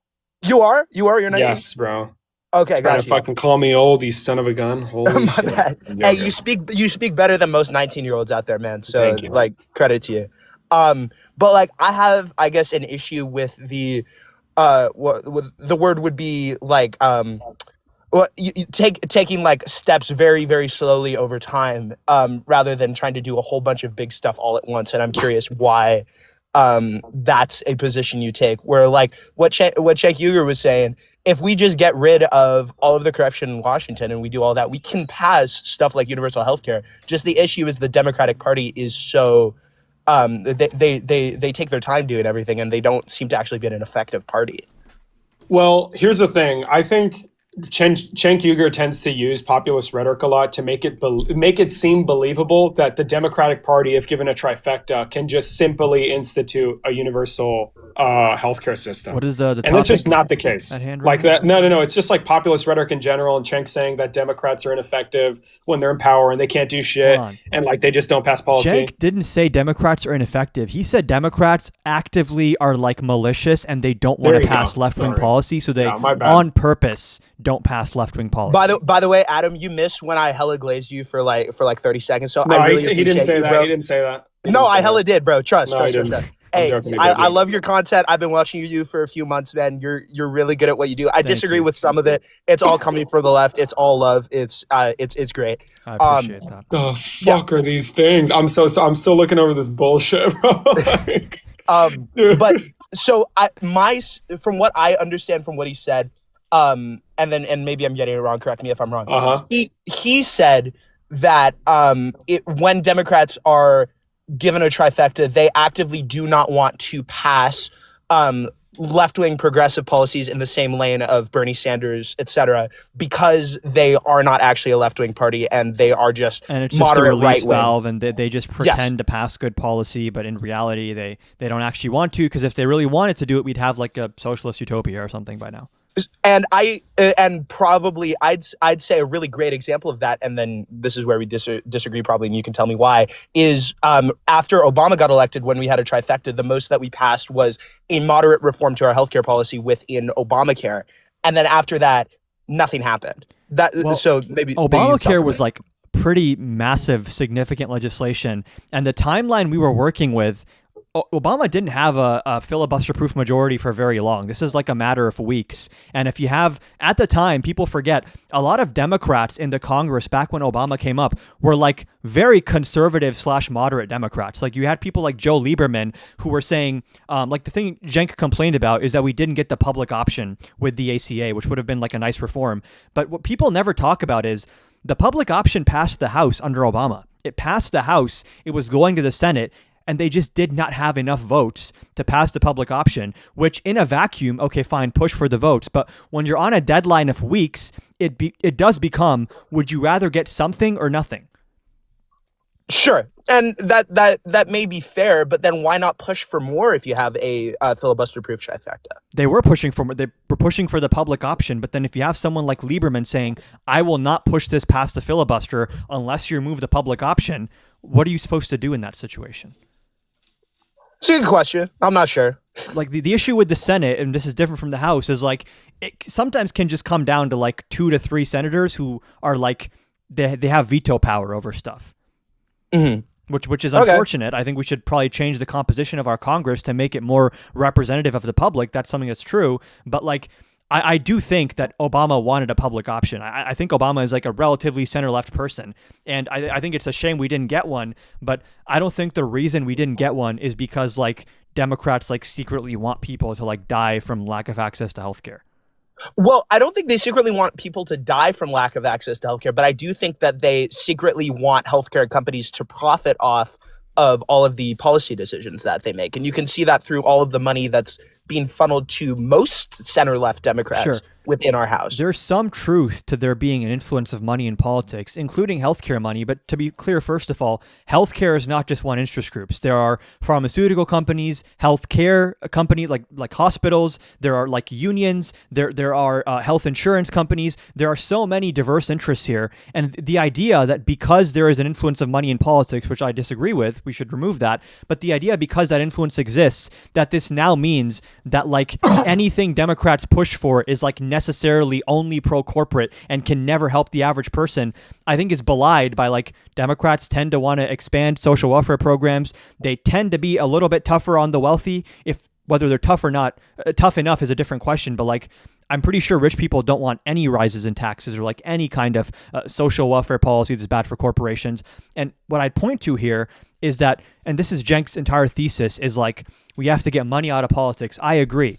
People never talk about this. I believe it was 54 Democrats in the Senate voted to advance a constitutional amendment overturning Citizens United. And I see this is like never ever discussed. Like, why would they do that? I mean, probably because they don't want money in politics. That's a good point. That's a very good point. This is the donor class. There's also an element of like, right now with gerrymandering, I'm assuming that you agree with like Democrats fighting fire with fire and like trying to build more blue seats, right? I hate having to fight fire with I fire, agree. but I agree with it. I hate doing it. This is a similar thing with money in politics, which is like, I think we should take steps towards moving big money, and it's not just corporate money, it's like big interest money in general out of politics. But in the meantime, if you want to compete, at a certain point, you have to accept some institutional backing. There's an ethical way to do that. There's a way to find a balance there. And you should still be moving towards getting rid of that money. But I don't believe in like unilateral disarmament while it's still a part of the process we exist in. Okay, fair enough. One last question before I go. Sure. I am currently in California, registered under the Peace and Freedom Party. Okay. Mostly because I do not like literally any of the Democrats currently running in my state. I mean, goddamn, my last congressman was Eric Swalwell. He was in my district. Why don't you vote for him? He seems like a great guy. Yeah. So I guess do you have any advice for me, or just any words to tell me like why it's important to vote for the lesser of two evils when it comes rather to third party stuff? I'm not opposed to voting for third parties on like a municipal level if they can win some kind of like local race, or if you live in a district where like Bernie Sanders is an independent, right? If there's a way to bring genuine third parties that actually are viable, I'm not necessarily against that. But the issue is when it comes to like statewide races or national races, that is just not going to happen. It's just not the world we live in. It would be nice and all, but like even there, the idea of a third party is like ultimately even a system with third parties is going to break down into two halves, right? You're going to have the center left party and maybe the more socialist party having to form coalitions, having to do deal making. So like ultimately, I'm okay with us just having this two-party system, but then within each party, it's a big tent, and you can have different schools of thought that are battling it out in the primaries. I think that's probably the ideal system. Okay, so who should I vote for governor? I'd have to read more about the race to give you an honest answer on that. Yeah. Dang. Okay, for sure. Listen, Liberal, you want to know who? You want to know who? The Democrat that's polling the highest. I'm sorry to break it to you. It is what it is. Bro, but like Tom Steyer, bro. That's like Tom Steyer and Katie Porter and these people. Yeah, I'd have to read more about their policy to know like who specifically. Yeah. I've seen things from Steyer that I like, but I don't know enough about him. So. All right, for sure. Hey, I appreciate both of y'all. Y'all keep doing y'all's thing. I hella appreciate you guys. Amen. Take care. Amen, brother. Catch you later, King. Yeah. Those are the type of leftists I don't mind. I like those types of leftists, but yeah. Yeah, it's like, I don't know. I'm more of a, what can I say? Like whenever someone has a difference of opinion with me, just like sedition is punishable by death, you know? You're right. But he seemed like one of the good ones, you know what I mean? One of the good ones, yeah. He can survive the centrist revolution that's coming. What the fuck are they? I don't believe this shit. This is fucking bullshit, bro. I've been looking at the entire conversation and the way they set up the document, or sorry, the website, it's like the clearest, I don't know, like shit is, what do they call it? You know, when they throw in a bunch of, what's the word, bro? Essentially a bunch of appearances of really cool characters as a means to appeal to like the fans or whatever. What do they call that shit? No, I don't know. You know what I'm trying to say? Is this the right thing, or are you looking at something else? Yeah, I'm watching. Well, I'm in the more, how can I say it? It's like black. It's like black and blue, real cool, like deep state kind of layout. It's really fucking stupid. Is this presidential unsealing and reporting system for UAPs? Yes, bro. Like, look at the website, bro. Oh, like, okay. I automatically don't trust this just because of how much time is put into the fucking UI to make it like super palatable. Yeah, exactly. It's so fucking bullshit, bro. Especially this like picture of a fucking pill that was in the sky that just disappeared in a thin just air. Like, seeing a .gov website with a Truth Social post in it just makes me want to fucking oh die, my bro. god, dude, what the fuck are we doing, man? Truth Social. And I'm sure half these pictures is actually like a very interesting, like genuine, oh, what is this? But I like you said earlier, I don't trust these people. Yeah, I mean, majority of them are literally just like little black dots in the sky. Yeah. Bro. Yeah, it's literally all just black little dots. A lot of them are repeating for some reason.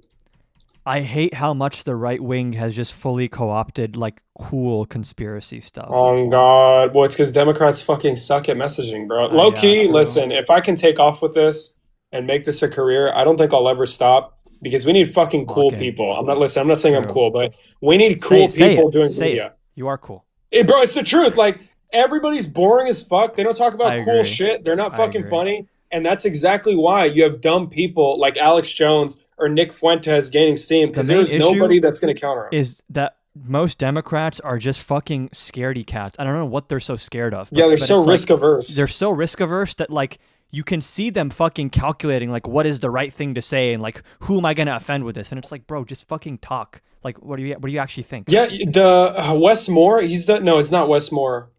He's governor of where is he? Wes Moore just did fucking the PBD show. There you go. Yeah, it is Wes Moore then. Holy fuck. Yeah, they're playing basketball afterwards. Maryland. Like, oh yeah, we can unite, guys. He gets asked about trans people and he's like, Patrick Bet-David's like, so what would you do? Because I'm a numbers guy, right? I need to find What would you do? What would you do if your son said he was trans? And you see Wes Moore's fucking heart drop in real time. Newsom's the same way on this question, yeah. Bro, it's so cringe. Like, bro, just I got a bunch of it. And it's like, I don't think it's actually a hard question.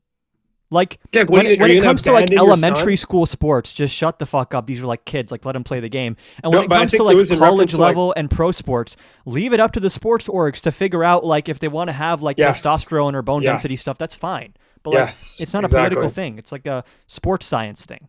No, but it was more of a question of what would you do in terms of treatment or whatever. And even then, there's an easy question. For minors getting surgeries or whatever. Yeah.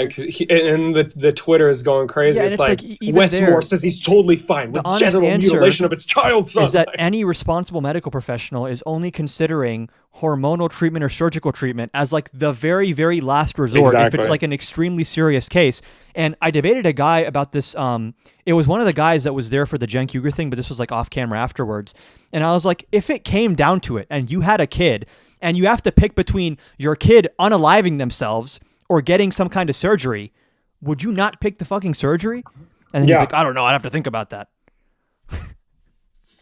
Yeah. So I remember I was talking to Debate Talk about this specifically. And typically what they do is if there's minors who are having, obviously gender dysphoria, which is like the stress, what's the word?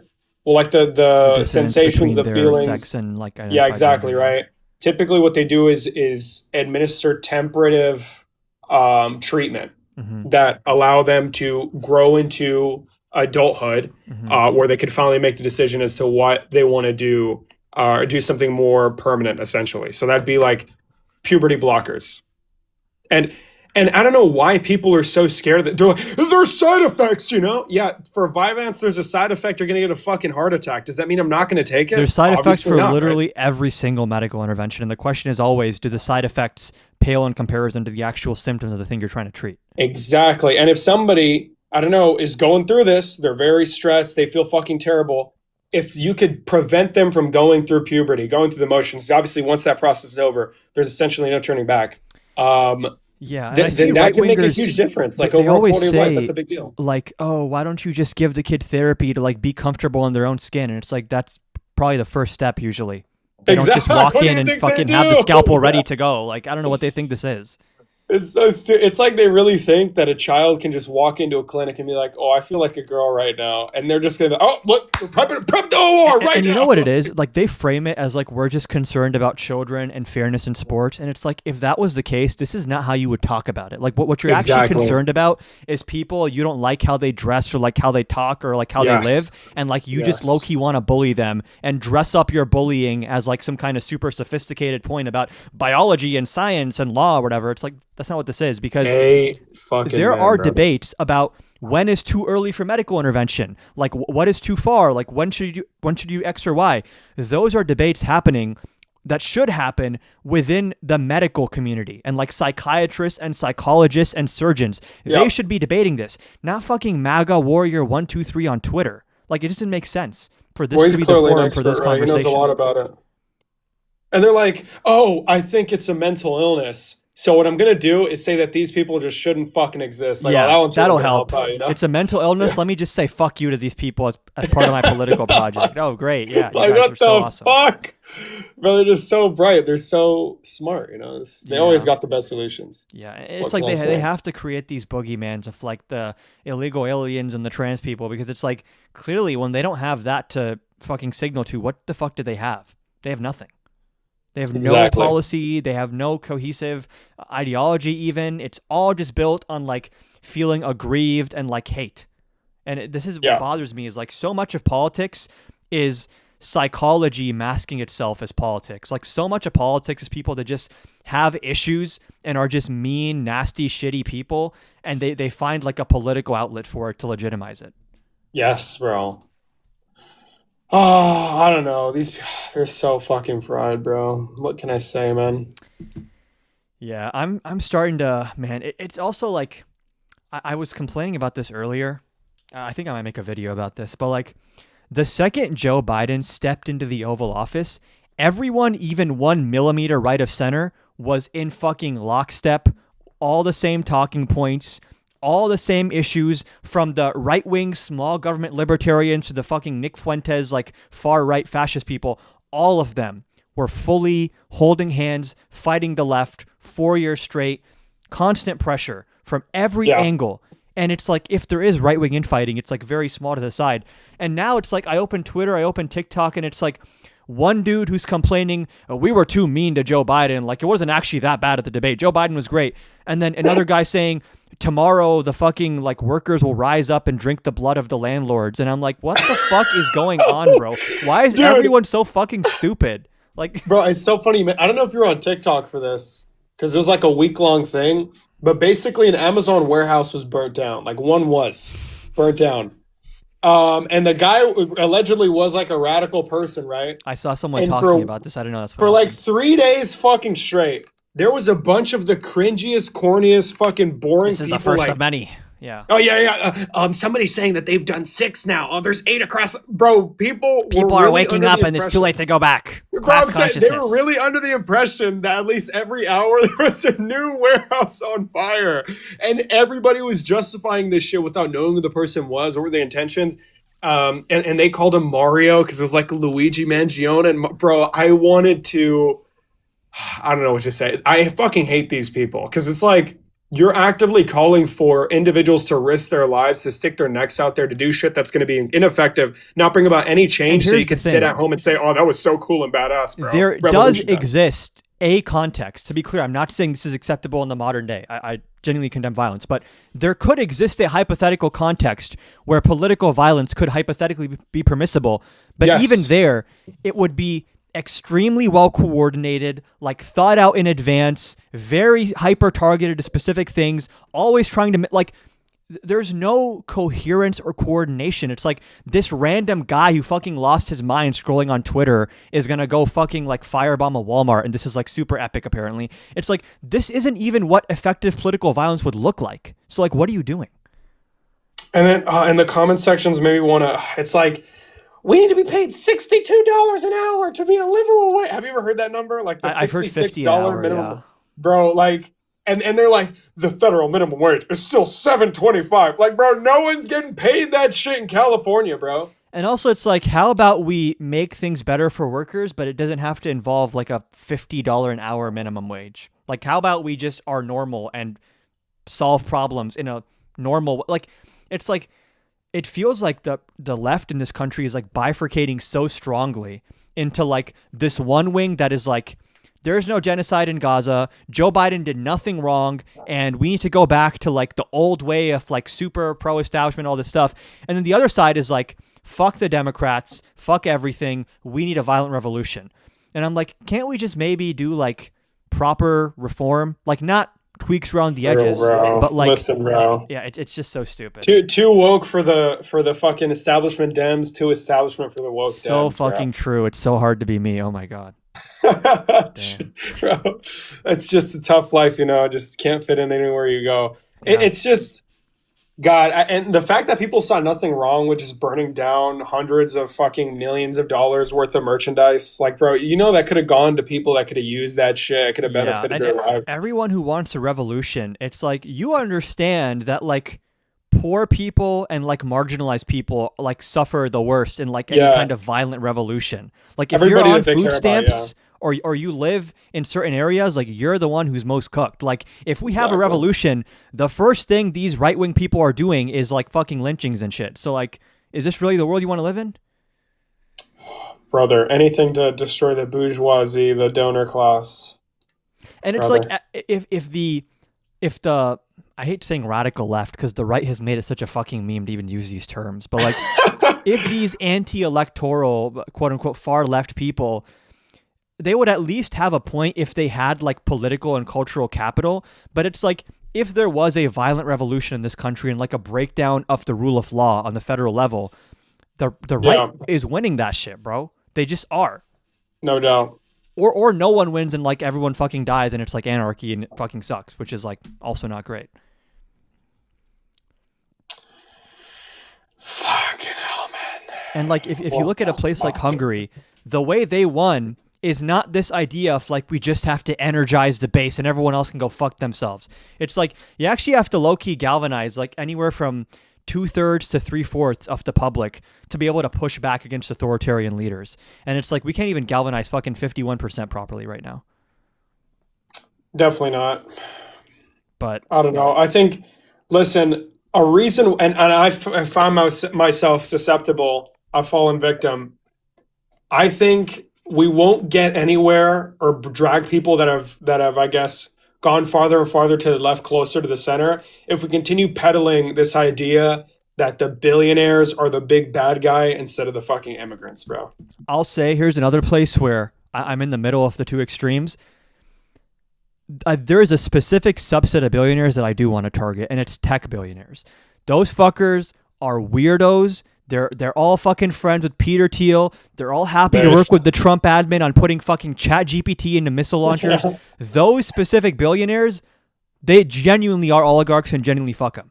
But it's like, I do agree that it's like a little bit reductive and simplistic to be like, oh, the billionaires and this and that. And it's like, I'm fine with it for like a political ad here and there.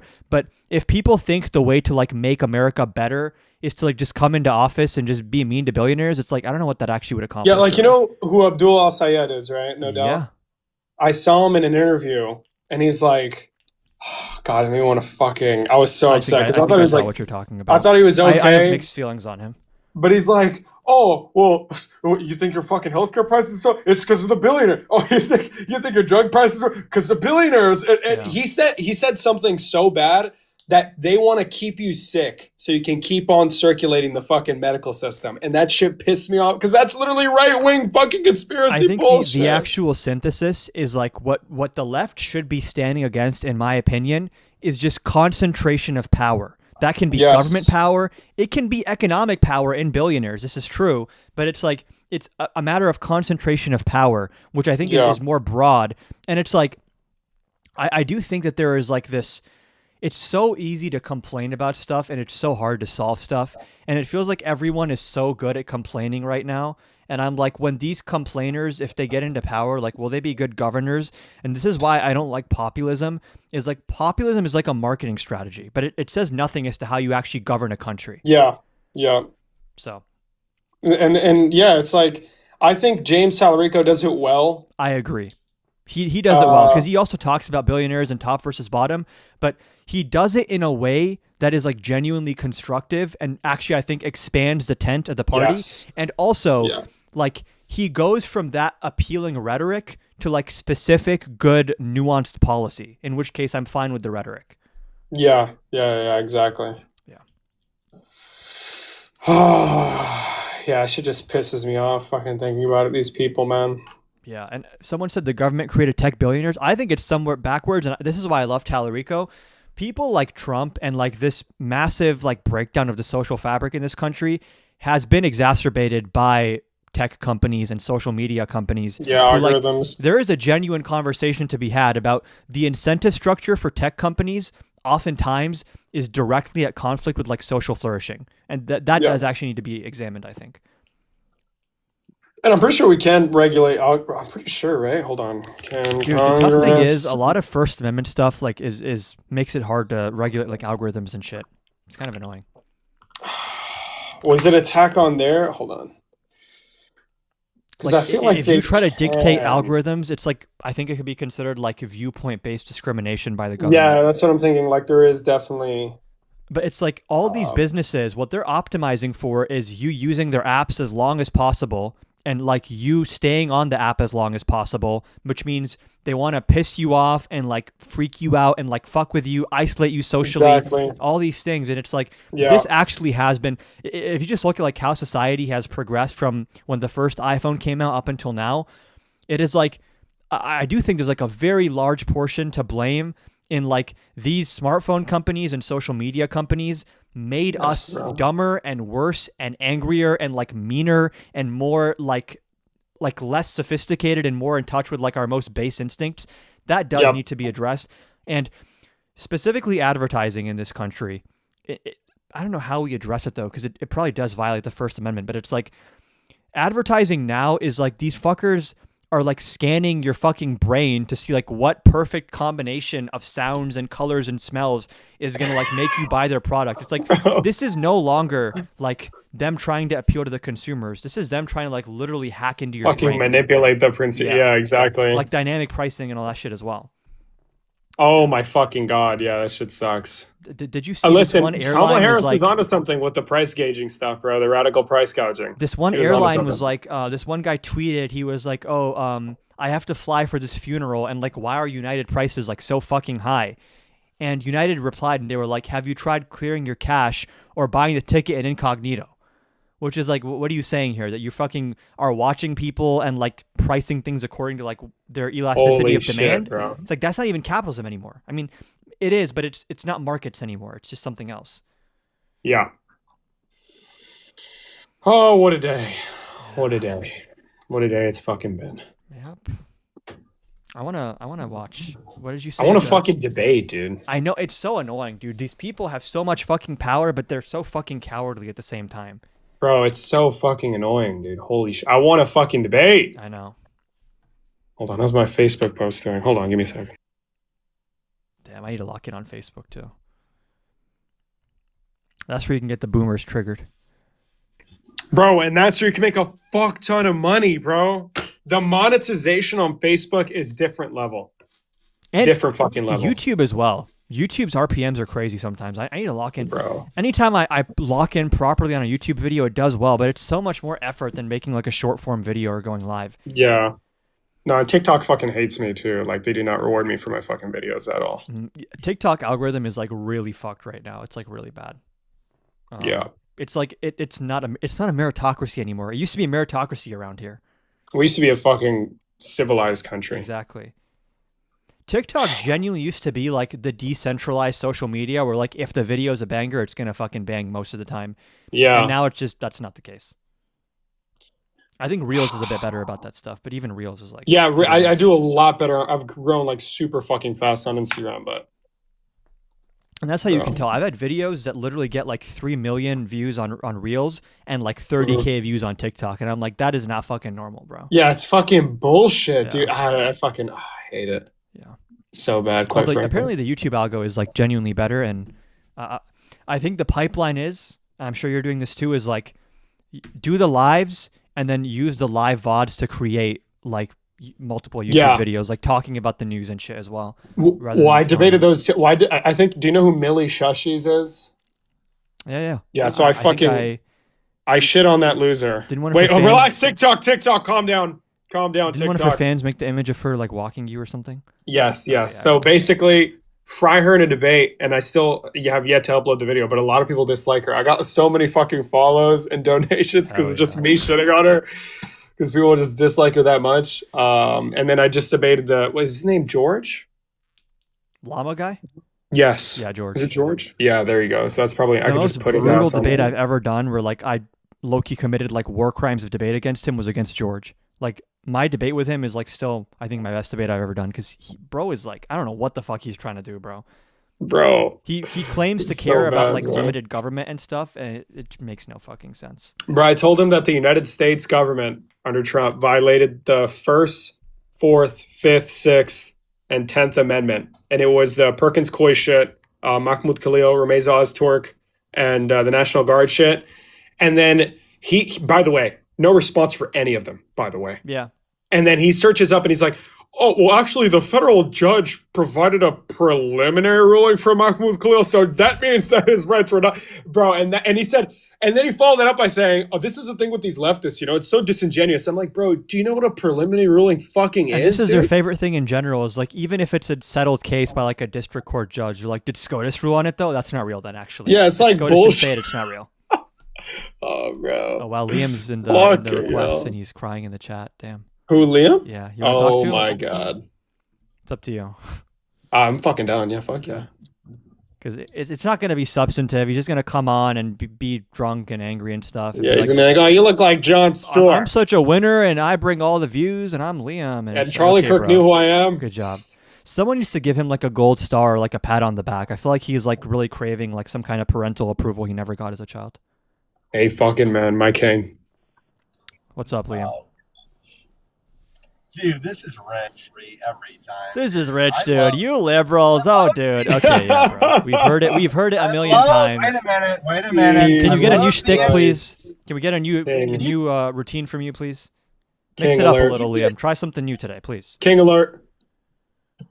Go ahead. Continue yapping. I'll give you the whole platform here right now. Go ahead. Thanks for giving me the whole platform on his stream, bro. I appreciate it. Nice one. Nice one, bro. David, listen.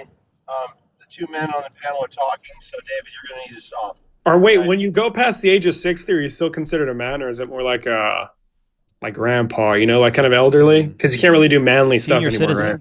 So you're telling me that your grandpa is not a man, and you? My grandpa's hitting dead, like bro. Joe Biden levels of cognitive decline. My grandpa's dead, bro. You making fun of my dead grandfather? Wow, typical Liam. You are, not me. Well, I mean, it kind of like it's in furtherance of my point, right? Like that motherfucker passed away. He did once like, make fun of the bar, Capitol right? Police who took their own lives after January 6th. I mean, so. Grandpa who cares about that conservative. stuff?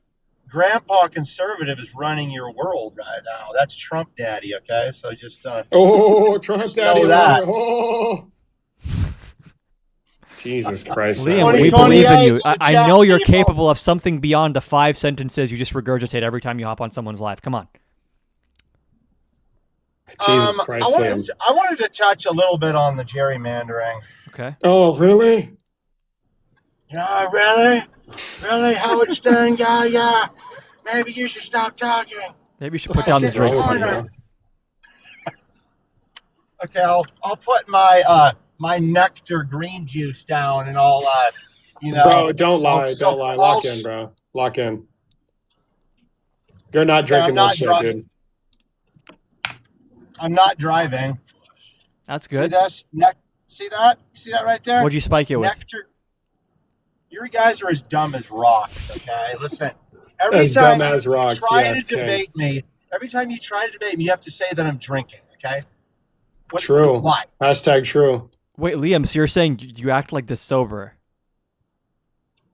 Because saying you're drinking gives you a little bit of a cover, but you're just saying you're just like this. If this is which what is it's a going to worse take look for for us you, to if win anything. the election again, for you guys just to continue to lie, go ahead. Liars. Do your strategies. What this the guy hell believes in talking the about? truth. That's why he supports Trump. Your strategy is working, ladies, okay? Ladies, did you just misgender me? That's pretty offensive. No.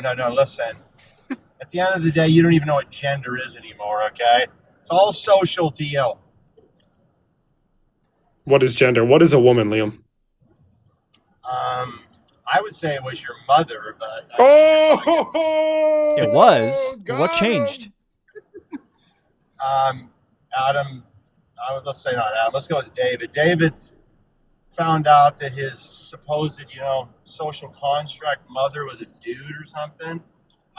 I don't know. What? Those damn social contract mothers. That's just how they are. Yep. Yeah. Right. So where'd you get that one from? Social contract mothers. Wow. Actually, I take that back though. Amazing. But, men can mothers have women these they be days. contracting So, yeah, socially. I think I'm yep. So mothers Are you can here to have just big- fucking babble yeah. into your phone, or do you have something of substance you'd like to say today?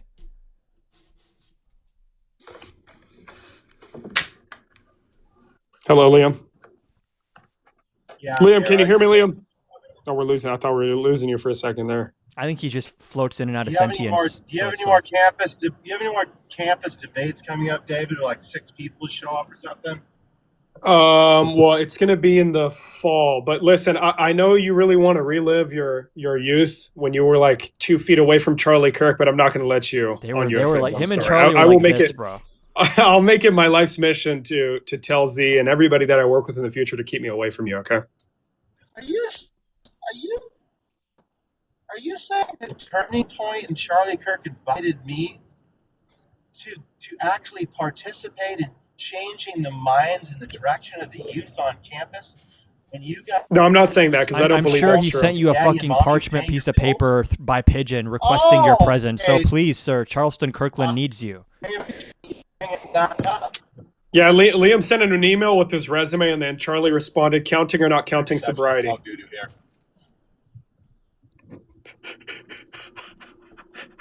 back to alcohol again. You didn't hear that one, did you? I don't think you heard that one. My bad, Liam. Where the fuck did he go?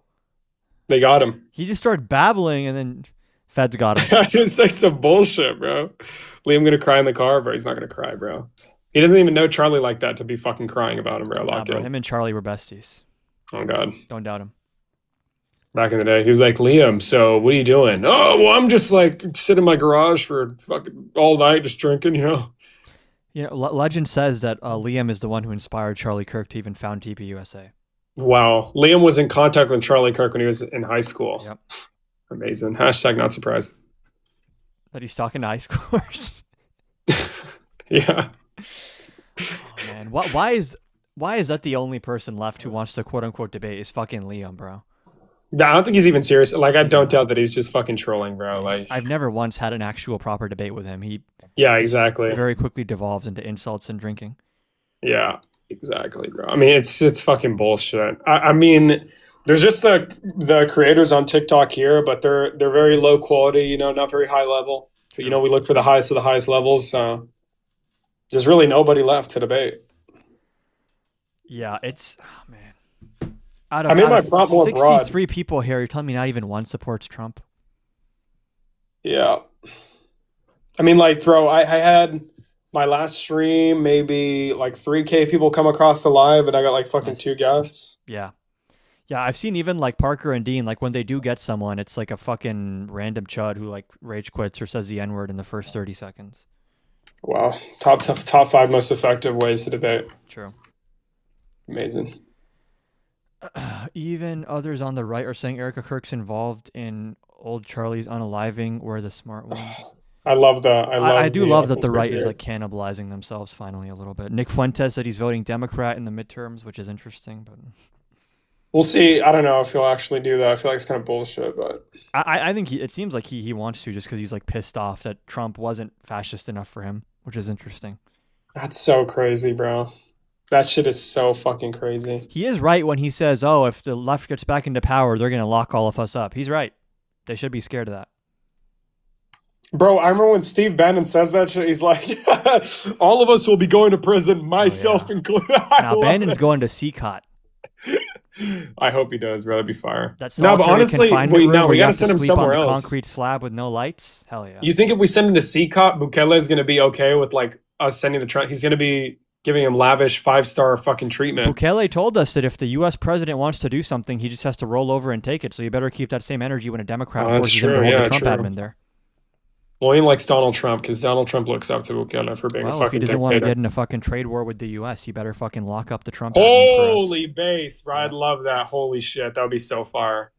Just fucking impose 1,000% tariff on El Salvador and say, AIPA gives you these emergency powers. That needs to be the unifying message. Not what is the ideal healthcare system or tax rate. It's are we locking these people up? All of them. No, I'm being so serious when I say this shit. I don't give a fuck. I'm not giving any ground. If the candidate who in the primary, if not a single one is saying I'm going to prosecute the Trump administration, I'm not voting. I'll be triggered. I'll be triggered as fuck. I'm not voting, bro. I'd be so surprised if someone tries to run on that, though, because that's going to get you eaten alive on a primary debate stage. Like, bro, they all better be saying, first day in office, I'm going to be dictator on day one. I need that. Or I wouldn't mind if they want to catch everyone off guard. I've said before, what I think needs to happen is that when the left comes into power, they say, I'm making a formal offer to the former Trump admin, okay? The first person from Trump's cabinet to come forward as a whistleblower and expose all these crimes, you're going to get immunity. I promise. Then they come forward, you lock them the fuck up anyways and lock everyone else up too. Get fucked. That'd be so based. Oh, but Trump is going to pardon all of them. I forgot. Fuck. Watch this. Okay, someone's been pardoned, okay? But then we just arrest them anyways. What are they going to do? True. Rule of law is whatever I make it. Emergency powers. Why can't we just invoke emergency powers? There's like an attempted coup of our government. What's the statute of limitations for sedition, guys? There is no one, you know. I really do think that the Trump admin has like destroyed any idea of like rule of law existing or like any kind of good faith engagement with the law. I think our entire legal system needs to be overhauled because this just does not fucking work right now. Bro, I need to cook on Jubilee for the sake of America. Oh, hell yeah. You're doing the radical left? The radical left. Hell yeah. The people don't know who it is. I know who it is. And I'm going to tell you guys right now. It's Shady Van. I'm joking. Imagine. Is it, are you like pretty confident it's the person you told me on Discord? I don't even fucking know, bro. That was just a fucking guess. Like, I have no clue what it's going to be. But I know what I know now. And I know that fucking shit's about to get real. I think, is Santana going to be there, I think? Is he? He asked me if I was going to be there. I don't know if that means he is, but. Oh, he's definitely going to be there. Yeah, probably. Yeah, far. I'm going to meet Santana, bro. It's fucking crazy, bro. For the century. Holy, bro. I'm telling you, I'm going to cook so hard. I know I'm going to fucking cook, bro. I'm a fucking beast, bro. Have they given you guys the prompts yet? Yes. Nice. Do you have like one or two picked out that you're like, this is going to be my one? Bro, all of them, bro. I'm cracked on all. Bro, I got lucky, bro, because every single one I know is, I can fucking make a banger argument. Yeah, it's bullshit. And especially like, I might not even disagree with the prompt itself. Like, I'm not really going to disagree a lot, but for it to come from him, you know, I think that's probably what I'll hit the most. Yeah. For it to come from that person that person specifically, like I just find it so odd how they can possibly make that critique. And ultimately, surrounded, the goal is you got to clip farm. Exactly. That's I'm gonna go up for every single one. I don't give a fuck what they say. They're gonna choose somebody to go up, and I'm gonna run up regardless. Fucking push that person out the way, sit it on the chair. Put him in a rear naked choke. Fucking get in the chair. Yeah, exactly. Bro, you know what I'm gonna do? Hold on, bro. I'm gonna go up, right? Mm-hmm. And I'm not gonna shake their hand. And then the shit's over. They say they bring up the flags, which is gonna be impossible because my arguments are gonna be so great. I'm joking. They're gonna put up the flags. And I'm going to go out to reach like for a handshake and I'm just going to dodge that shit and like leave that motherfucker hanging. It's going to be the greatest thing in America. Do the hand behind the head thing. That'd be fire. Yes, bro. I think I might actually do that. Yeah, shit's about to be a bang. I'm going to do something like that. Do you have any idea when it's coming out? It's tough because you have to gauge it because if I do it the first time I go up and I go up again later, that motherfucker's just going to say no because I don't know why they give Jordan Peterson fucking king godlike powers. With Surrounded, in my opinion, is like you always got to prep for like if I only get to go up once, I have to fucking make the most of it, and then the goal is to try to get up twice. It's very rare that they let people go up 3 times. But that's I'm gonna try and get up twice. So also try to pick like what are your 2 strongest prompts. Yeah. I'm gonna cook so hard, bro. Fuck, bro. You can become a regular on there. It's gonna be I hope so. If we could get on a fucking round table, that'd be fire. Bro, I'm fucking so saying, bro. It would be so good, dude. It'd be the greatest episode in American history. Get us with fucking George. Bro. Honestly, he's boring, dude. When he gets shit on, he's really boring. He is, yeah. So maybe it'd be better to do it with somebody else, but he's super fucking boring when he's getting shit on. Yeah. And he becomes hella submissive if you shit on him afterwards. I feel and afterwards. Like yesterday, I just had him fucking being a keyboard warrior, like searching everything up because he didn't know what the fuck I was talking about. So I can imagine that on Jubilee, bro. Yeah. I'm trying to think who could be fun on the other side. Matt Nuclear. Nah. Matt Nuclear on the other side, bro. Matt Nuclear's irrelevant as fuck, bro. True. I feel like I just put fucking Ben Shapiro in Matt Nuclear, bro. True. Listen, bro, put Ben Shapiro and Charlie Kirk on the other side of the round table. On YouTube, yeah, bro. haul his ass out of the grave, bro. I got some Easy shit to money, say bro. Easy money. Jesus Christ, that would look fucking terrible. You have Erica Kirk there to fucking take pictures of her like stroking over his fucking the suit he was buried in. Just a skeleton. What? Oh, I'm not going to ask that question. Never mind. I take back what I even thought about right now. It was going to be very graphic and gross. Who is he debating? You got to ask him that, bro. You can't know that, liberal. You can't know that information, sadly. You'll Let's find just out. Say Charlie Kirk isn't so dead. They released that shit like a month. Yeah, after, usually right? like 4 to 7 weeks after. Sometimes the delay is like a little long. Christ. Fucking hell, bro. You better not be a snowflake, because I'm going to be really fucking mean. You should be. I will be. Like, I'm going to be fucking ruthless. And also, I'm glad that you got it now, because once you get into one Jubilee video, I feel like the next ones are like way easier. And that's why I got to show it. Like, if I get a viral clip, then they're definitely going to start bringing me on more. Yeah. So... And I mean, I know I'm going to do it, bro. Listen, bro, we have that Ilya Taporia level of self-belief. I don't want to hear that man's name after what he did recently, bro. Bro, he was on Fox News and he's like, oh, I don't actually know a lot about the politics or whatever. And they were asking him a bunch of political fucking questions. Like, bro, why is the if left they were wanting to kill fucking President based, Trump? Pereira would have fucking leg kicked Trump the second he got in there. Bro, on God, bro. Flying on knee God. to JD Vance in a video game in UFC 5, obviously. What the fuck? There was a White House press conference? Yeah. They were next to Trump. No, like an actual press conference. Oh, like, I guess it wasn't an official UFC press conference. It was just when they were all fucking awkwardly standing around Trump. No, I mean like for the event, like all the fighters lined up, talking, asking, answering questions and shit. Oh, really? They just did it like an hour ago. Oh, apparently. shit, okay, yeah. I saw the face-offs in the Rose Garden. Bro, Ilya's gonna... Jeez, it's gonna be so bad, dude. He's gonna Gaethje of destroy all people, Gaethje. too. He's like chinny as fuck. Like, what is the point of this matchup? Bro, and he got cucked out so hard because Donald Trump was like, you're so great, aren't you? You're gonna win, you know? What do you think you're gonna win? Laughing when Trump was glazing Gaethje? Bro. He was like, oh, he put up a tough fight against Khabib. People don't talk about it. And Toria's like, bro, he's gonna destroy him so bad, dude. That is one thing that makes me happy, is that Trump's gonna see someone with like a Spanish name knock out a white dude who he thinks is epic. Oh, it's gonna be amazing. But yeah, but Tapuria's not... He doesn't look ethnic enough, brother, sadly. But the name goes far enough. Maybe. But I think he loves Tapuria because he's just... Like, he'll look at Tapuria kind of like a... He's a winner. Yeah, like he does love like Khabib too, honestly, and Khabib's a fucking Russian Muslim. Exactly, so. like an animal in the zoo, you know? Like, oh, he's such a great He said animal. that. Gaethje was like, they used to count us out. They used to call us animals, and Trump's like, they were right about that. Yeah, so even if it was like a liberal leftist or whatever, he'd probably be like, oh, he's such a great fighter, you know? He's a liberal, that's but why he's a liberal. Dubronx is fucking GOAT, because Trump tried to fucking interact with him and he just walked away. And he ignored him. Oh, but did he do it intentionally though? I've asked myself that question. Even if he did it unintentionally, it's even more base. He's like, I don't give a fuck about this loser. I'm gonna just walk away. Yeah, I mean, he knew he was the president for sure. Yeah, right? exactly. There's no way. Yeah. Man. Jesus Christ, bro. Have you seen the UFC 6 trailer? Yeah. I don't know what to think of it yet. I need to see like some more gameplay and shit. I saw, bro, listen, a lot of people are dog shit at the game, so they make the striking look bad, but every fighter looks really unique. Every single one. Like, I've seen Whitaker, Hamzat, who else was it? Pereira, Michael Venom Page, holy shit. Like, every single fighter. They probably nerfed Izzy, too, to make it accurate. Fuck. That's going to be tragic, bro. Yeah. I know they gave him like the because he's like gained weight and shit, like he's no longer shredded. They did give him the change of physique because in UFC 5 they have him fucking sliced, bro. I wonder if they'll be accurate to where he's like fucking piecing you up and then you randomly knock him out because he doesn't know what defense is anymore. Bro, I have no clue what happened to that guy, man. It's so sad. He should have retired after knocking out Pereira. That would have been such an epic way to go out, bro. Yeah. And it's like low key for him, it's like what was he fighting for after that? That was like his big villain in the fight game and he fucking flatlined him.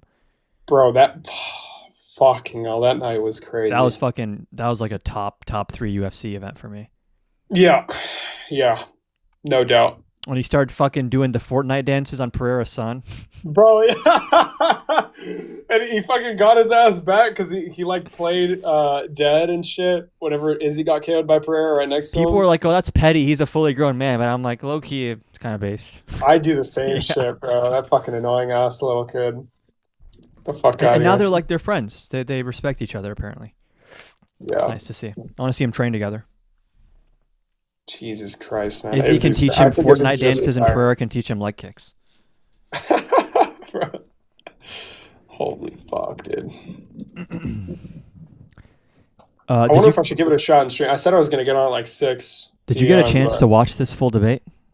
No. I've only seen clips. I was thinking about making a video about it. Such a banger. Yeah, I think I'm going to make a video about it, or I'm just going to talk about it on live and fucking record it on OBS so I can upload it after. Bro. Michael Knowles got fucking destroyed, bro. So bad. I still don't understand why he agreed to this prompt. It blows my mind. When I heard the prompt they were debating, I was like, are you sure he's like, he knows this? And he said yes. Because it's like, you have to be really fucking stupid or like extremely fucking smug to think you can win this debate prompt. It's just like, I don't know. I think it's probably the forum, you know, because Mehdi Hasan isn't going to get to like rip him into pieces. It's going to be I'm going first, then you go, then no interruptions, and this, that. I don't think Michael Knowles would take that if it wasn't. And I mean, it's Dartmouth. Maybe it plays to his ego. It's a really prestigious school looking to have him there, I guess. I don't know. Also is like, he asked Knowles like 7 times, do you condemn Trump pardoning the January 6th people that beat cops? And Michael just refused to. It's like, I saw someone on Twitter saying like, any question about Trump's illegality is like the right-wing equivalent of like asking someone on the left, what is a woman? Like they just, they start fucking floundering when you ask them the question. Yeah. Fucking hell, fam. Bro, that was a fucking beat down, bro. Yeah. Michael Knowles got pounded by Mehdi Hasan. I want to ask you guys about a clip. What's the clip? Uh-oh, here it comes. It's over. This is my moment. Getting canceled.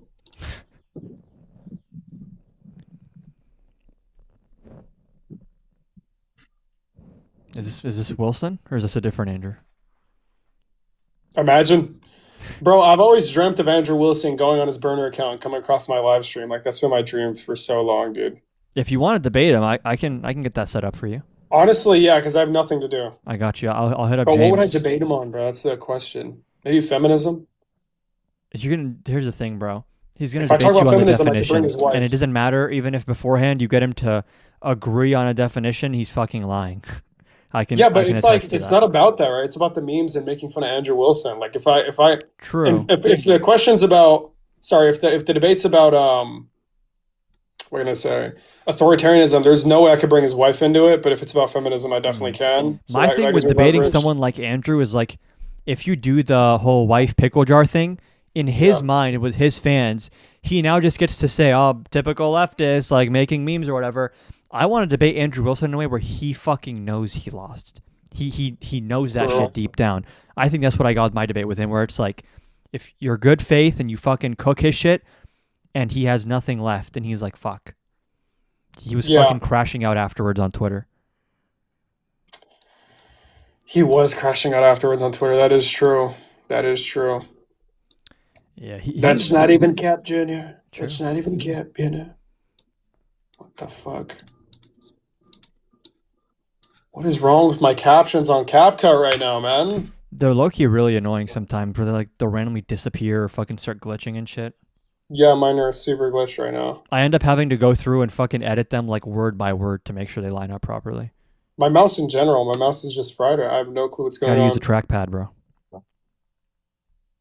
Like a mouse pad, you mean? A trackpad on like a laptop. Oh, I'm on PC, bro. Lock in, bro. Gotta get on MacBook. Yeah, maybe one day when I have money, pal, but I don't make money like you, okay? They released a fucking like $600 MacBook the other week. Yeah, but I can't do all my shit on there, you know what I'm saying? There's like a lot more in life besides just fucking CapCut. I need is there 128 gigs of RAM. There's Google Chrome, there's CapCut, there's fucking TikTok Live Studio and OBS, and what else is there? Lock in, bro. Hold on, bro. Oh, man. Okay, I'm an ally. Thoughts on the Hasan USSR clip in UK? Do you know what this guy's referring to? He said that the destruction of the USSR was one of the greatest catastrophes in human history, some shit like that. And I mean, like, I guess it's true in the same way that the loss of Germany in World War II was very devastating, but it's like, not because the government being lost is a good thing. It's just like the effects afterwards, you know, like the displacement, the death. Yeah. Yeah. Hasan's, bro, I don't think there's a way I can be convinced to support that fucking loser, especially now. Yeah, and I don't know how much his influence is like overstated versus real. It's like really hard to tell sometimes. You know, I used to be like, oh, who gives a shit, bro? He's working with like every single. I know. Listen, I don't know if Abdul Al Sayed is going to win. He probably won't. I'm assuming he won't. He is leading right now in the prediction markets Oh, for the okay, well, this is pretty nomination. big. Like, so he's working with that fucking guy, and then also on top of that, bro, what the fuck are wrong with these captions, bro? Holy shit! What am I looking at right now? It's They're 'cause like you're on all over the Windows. place. Maybe so, bro. Maybe that's the fucking reason. But basically, like, hold on, what the fuck is wrong with this shit? Also, the person saying, I'm so disheartened and discouraged with the recent Virginia ruling, genuinely so sad. I will say, I think it's time that we start realizing the courts are not going to save us, and like rule of law is not going to save us. It's like not going to fall out of the sky and help us. These people are planning, they have criminal plots planned for this election, which would be in place regardless of if the Virginia map stood up or not. So I wish there was more consensus on like the stakes and like what types of things we have to be doing right now. It's not just appealing to courts and like saying, oh, this law says you're wrong. I don't think that actually does anything for us regardless. But yeah. But to the point about Hassan, finally, I fixed the Yeah. captions. He's now working with Shoikat as well, I believe. They're going to be doing an event. It's like, he's bro, running why for the... Pelosi seat, I think, right? Yeah. And he's probably going to win too, because I don't think he's like basically running against I will fucking say anybody. I tend to like a lot of these progressive candidates more than when Hassan attaches himself to them. Like, in terms of in the Michigan Dem primary, there's like Abdul Sayed, Mallory McMorrow, and then Haley Stevens. I want Abdul or Mallory. Haley Stevens, what the fuck is she even doing, bro? But it's like, with the reason I asked that about Hassan is I feel like a lot of Hassan fans are not watching like a 5-hour Hassan stream where he's like singing along to the fucking Houthis theme song. They're more so seeing a clip of him on TikTok, like shitting on some right-wing thing or like making some very innocuous progressive point. So that's why I'm like, sometimes when I see someone who's like a Hassan fan, I'm like, this person is probably very winnable and I can get them to vote for Democrats, because how many people are actually like sitting down and fucking watching a whole Hassan live stream and like they're in the chat like, yes, let's murder the Israeli babies? I feel like it's like not very many people actually. Yeah, I don't doubt that. It just like... I think we can co-opt him. We can use his quote-unquote clout to just advance Democrats and then fucking discard him in the end. I don't know if the politicians know what they're getting into, though. It's like the only concern. Like, I have no clue whether or not these politicians are actually aware. It's the fact that like the president regularly talks about killing his political opponents, and when I see the left talking about like, oh, this guy, his rhetoric could be bad for us in a general election, I'm like, how this guy fucking tried to do a coup and won the popular vote? Like, what do you mean the rhetoric's going to hurt us in a general election? I don't buy that anymore. I don't know. Yeah, I don't know. I feel like I tend to believe that Democrat voters are smarter, but in all honesty, I don't even know if that's the fucking case. And I just feel if there's a guy too. That's the thing. It's like, yeah, exactly. Riling up the base is just not enough to win in this moment. And like you mentioned 65-70%. Exactly, and you mentioned like, oh well, the average voter didn't care when Donald Trump said this. I mean, yeah, but for some reason they're very critical of fucking Democrats. Like when Joe Biden said, "Oh, they're fucking garbage" or some shit, or he says bullseye. Oh, he's calling for the assassination. Like it's, I don't know why people are just generally more critical of fucking Democrats. You know what it is? Democrats have shame and fear. Yeah. So whenever there's some kind of pushback against their whatever, they immediately try to triangulate an apology or like some kind of reorienting. When Trump does some fuck shit like that and there's an outcry from the public, he says, suck my butt, I'm going to say it again. And he just keeps doing it over and over again. That's like the only real difference here. So it's like when I see people saying, I'm going to apologize for hanging out with Hasan, I'm not a fan of Hasan at all, but it's like, no. Do not play into the fucking right-wing apology machine, bro. That's my issue with it.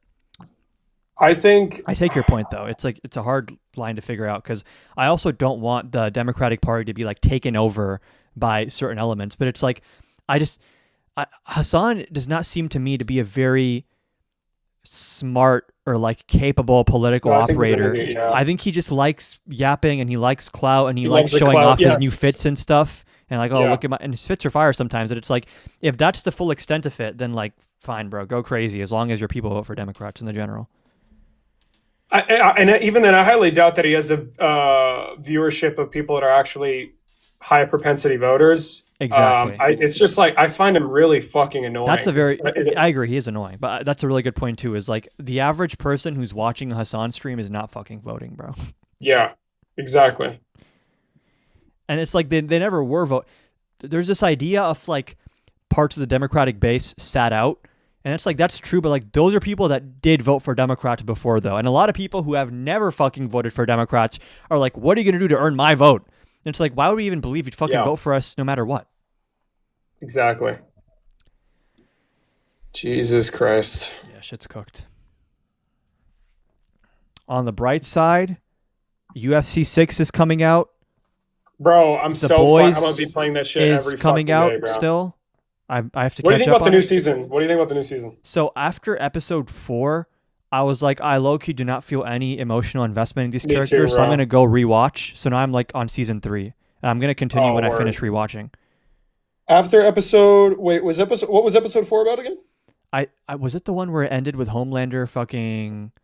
No, was that the one where he was in the little chamber and Soldier Boy locked him in there, and then Butcher came and was like shit talking him? Yeah, episode 5 was pretty good. That one got me like a bit more invested. 6 is the one that just came out, right? Yeah. I haven't seen 5 or 6 yet.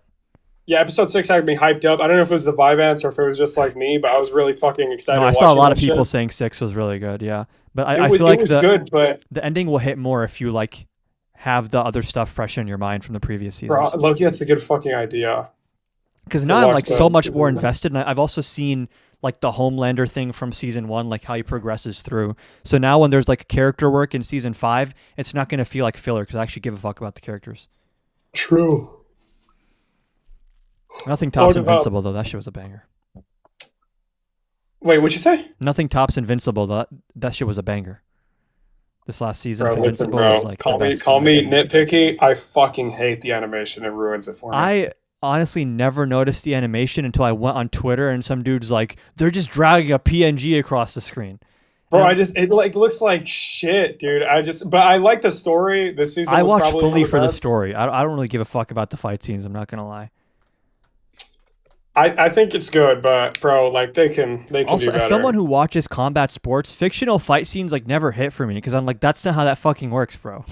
No, yeah, no, it's not about like the accuracy or how to actually throw a 1-2 or a fucking like that kind of bullshit. It's just like they can make it look a lot more immersive. Yeah, like season 1, they had a lot of good moments. And I will say, had amazing. I'll say in the defense of the Invincible people, they saved their animation budget for the right scenes. Like the fight between Mark and Conquest in this last season was fucking awesome. That was really well done. Yeah, I think it's mainly an issue of just like not allocating enough money to a show that is clearly has a lot of support. Yeah, they should probably be spending more on a show like that. It has a massive audience. Exactly. Yeah, I'm pretty sure it's bigger than The Boys is. Yeah, at this point, yeah, for sure. Like, I just don't see why. And especially given the time and effort they gave into the first season, which the quality is way fucking better there. Yeah. I just don't see why they don't keep that up. Especially as the story progresses, the fight scenes get a lot crazier. The sceneries are way crazier. There's so much they can do, and they just decide especially with fucking Thrag, the way he was bodying people. I feel like bro, you need to they made him so fucking strong for the show. Yeah. Holy shit. I look really fuck with the ending of the season where the fucking ultimatum. That shit was fire. Yeah, the final episode was really cool. But yeah, you're actually right, because also Amazon has so much fucking money sitting so around. much fucking money. Like, listen, honestly, when I see that bullshit, it's like, bro, low key, fucking get a warehouse or two. Like, I don't know why they're not spending money on the the right billionaires, because what the fuck is this? They should be funding bro. Invincible. Bro, like, spend money on good shit, make my life better. If you elect me president, I will pass legislation forcing Amazon Prime to double the budget for Invincible. Bro, yeah, landslide, forcing Reagan companies to victory, make high 49 quality states. products. They fucking men, dude. Like, it just pisses me off because I know they could do way better in terms of quality, but they just don't. Stupid. Still a banger though. Hey, fucking man. Man, I'm trying to.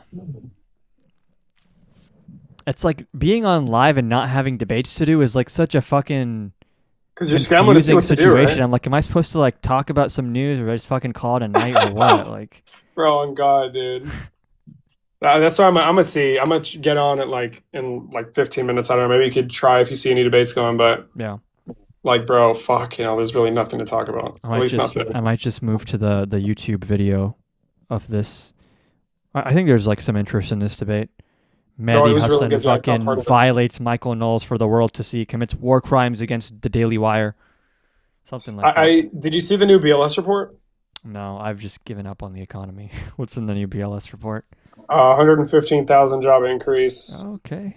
All carried by essentially healthcare. Government jobs continue to go down. But is this something they're going to revise down in 2 months? Definitely. I've heard that number before. Yeah, I mean, the last report before the revision was like, holy fucking shit, we're going crazy. And then it was revised down to be fucking negative. Like, U.S. labor market is showing signs of strain, with reports indicating unexpected job cuts and a rising unemployment rate to 4.4% early 2026. The total 2025 job growth was revised down from initially 584,000 to 181,000, averaging just 15,000 jobs per month. Oh, yeah. Lord.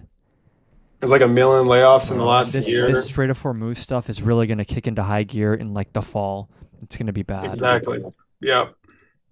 It's, oh man. We're finished.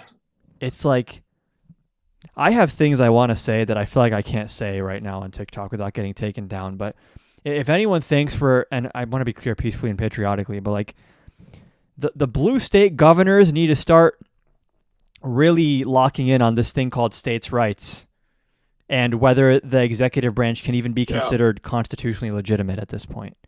Yes, like, bro. Is this still the executive branch or is this the Trump org with the nuclear codes? Like, I don't know if I'd want to call, because if you violate your oath to the Constitution and openly and actively say you want to destroy the Constitution and destroy your enemies and stay in power forever, why do we have to keep treating you in accordance with how we're supposed to treat the executive branch as per the Constitution if you don't even believe in the Constitution? I don't know. Yeah. I don't know how I feel about that. Oh, I don't know, man. I have no fucking clue what to feel. I have feelings. If Gavin Newsom and Josh Shapiro and J.B. Pritzker and Wes Moore, if they have the courage to do the right thing, we can save this country. That's all I'll say. Yeah, true. Blue states of America. Let's go.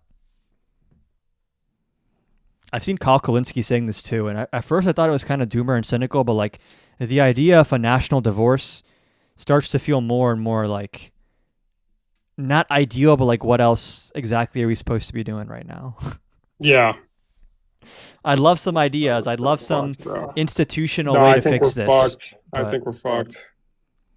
Yeah, and the people that say that it's like fear mongering and like really bad to talk about how fucked we are, that shit pisses me off, because what bothers me the most is when people fucking downplay it and then we're caught unprepared because no one understood how bad it was. That's what pisses me off.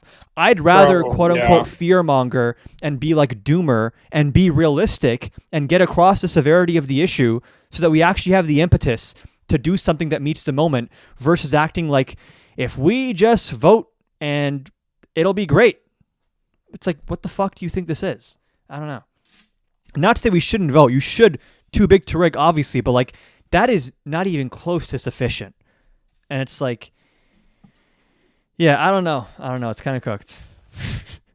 Bro, I'm just like super fucking black-pilled. I think files though, hell yeah. Bro, I think where we went wrong was the Supreme Court fascist, giving it like, to Bush instead ago. of Gore in 2000. Well, maybe, but I just like calling him a fascist 10 years ago. I think like we've been saying he's been bad for a long time and sure was predictable. Mm-hmm. But I think we've said it so much that now that it's really, really, really, really happening, it's kind of falling on deaf ears. It's also desensitization. Is like, even if people agree that he's really bad, but then he does the bad thing every day for a year and a half straight, people just start treating bad like status quo and normal. And then it's like exactly. The amount of energy you need to move people away from the status quo is like very high. I'm about to post another fucking video, bro. I shot like 4 vids today. We're posting. Bro, I'm gonna start posting 4 videos of fucking short form or like YouTube? Short form. Based. Yeah, fuck yeah. Man, I don't think we prepared enough. And it's like, the thing that bothers me most, and this is why, you know that video of Squidward looking out the fucking window while SpongeBob and Patrick are playing outside and he's like longing for that freedom? That's how I feel when I look at Hungary, bro. Because it's like, they fucking unified, like 65% of the country unified around some like center-right dude. And it's like, I'm not a right-winger, but it's like, to win these types of moments, bro, I don't want to say it's like a civil rights type of thing, but it's like, this needs to be like a nationwide social movement, not just like we want to win an election. That's like thinking too small. You need to have I think at least 2/3 of the country adamantly on your side to win in a moment like this. And I feel like no one's even trying to win 2/3 of the country. Everyone just wants to win their own little group. Like, persuasion is a lost fucking art.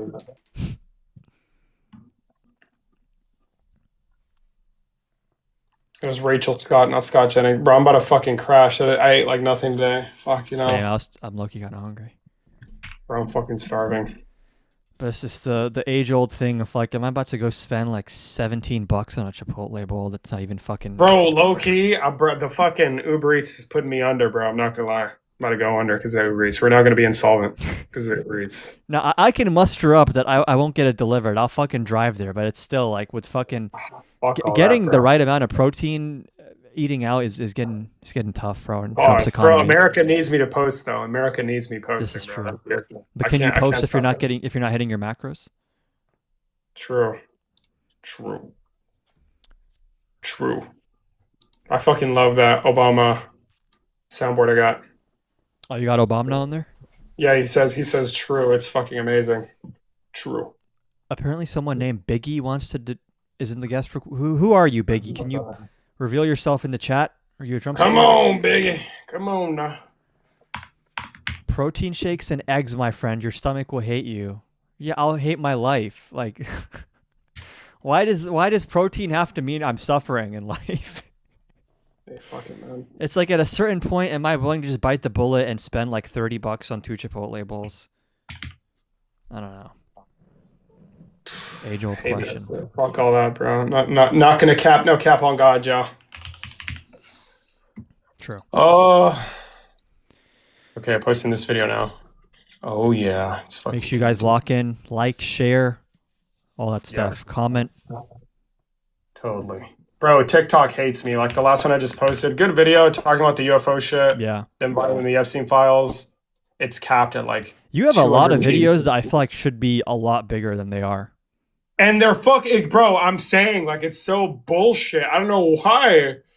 And you look at the analytics chart, and it's going up, and the most unnatural That's the tell where you know it's artificial, because it's like, listen, sometimes if you post a video, and you're like, you know what, maybe this was my best work, not everything has to be a banger.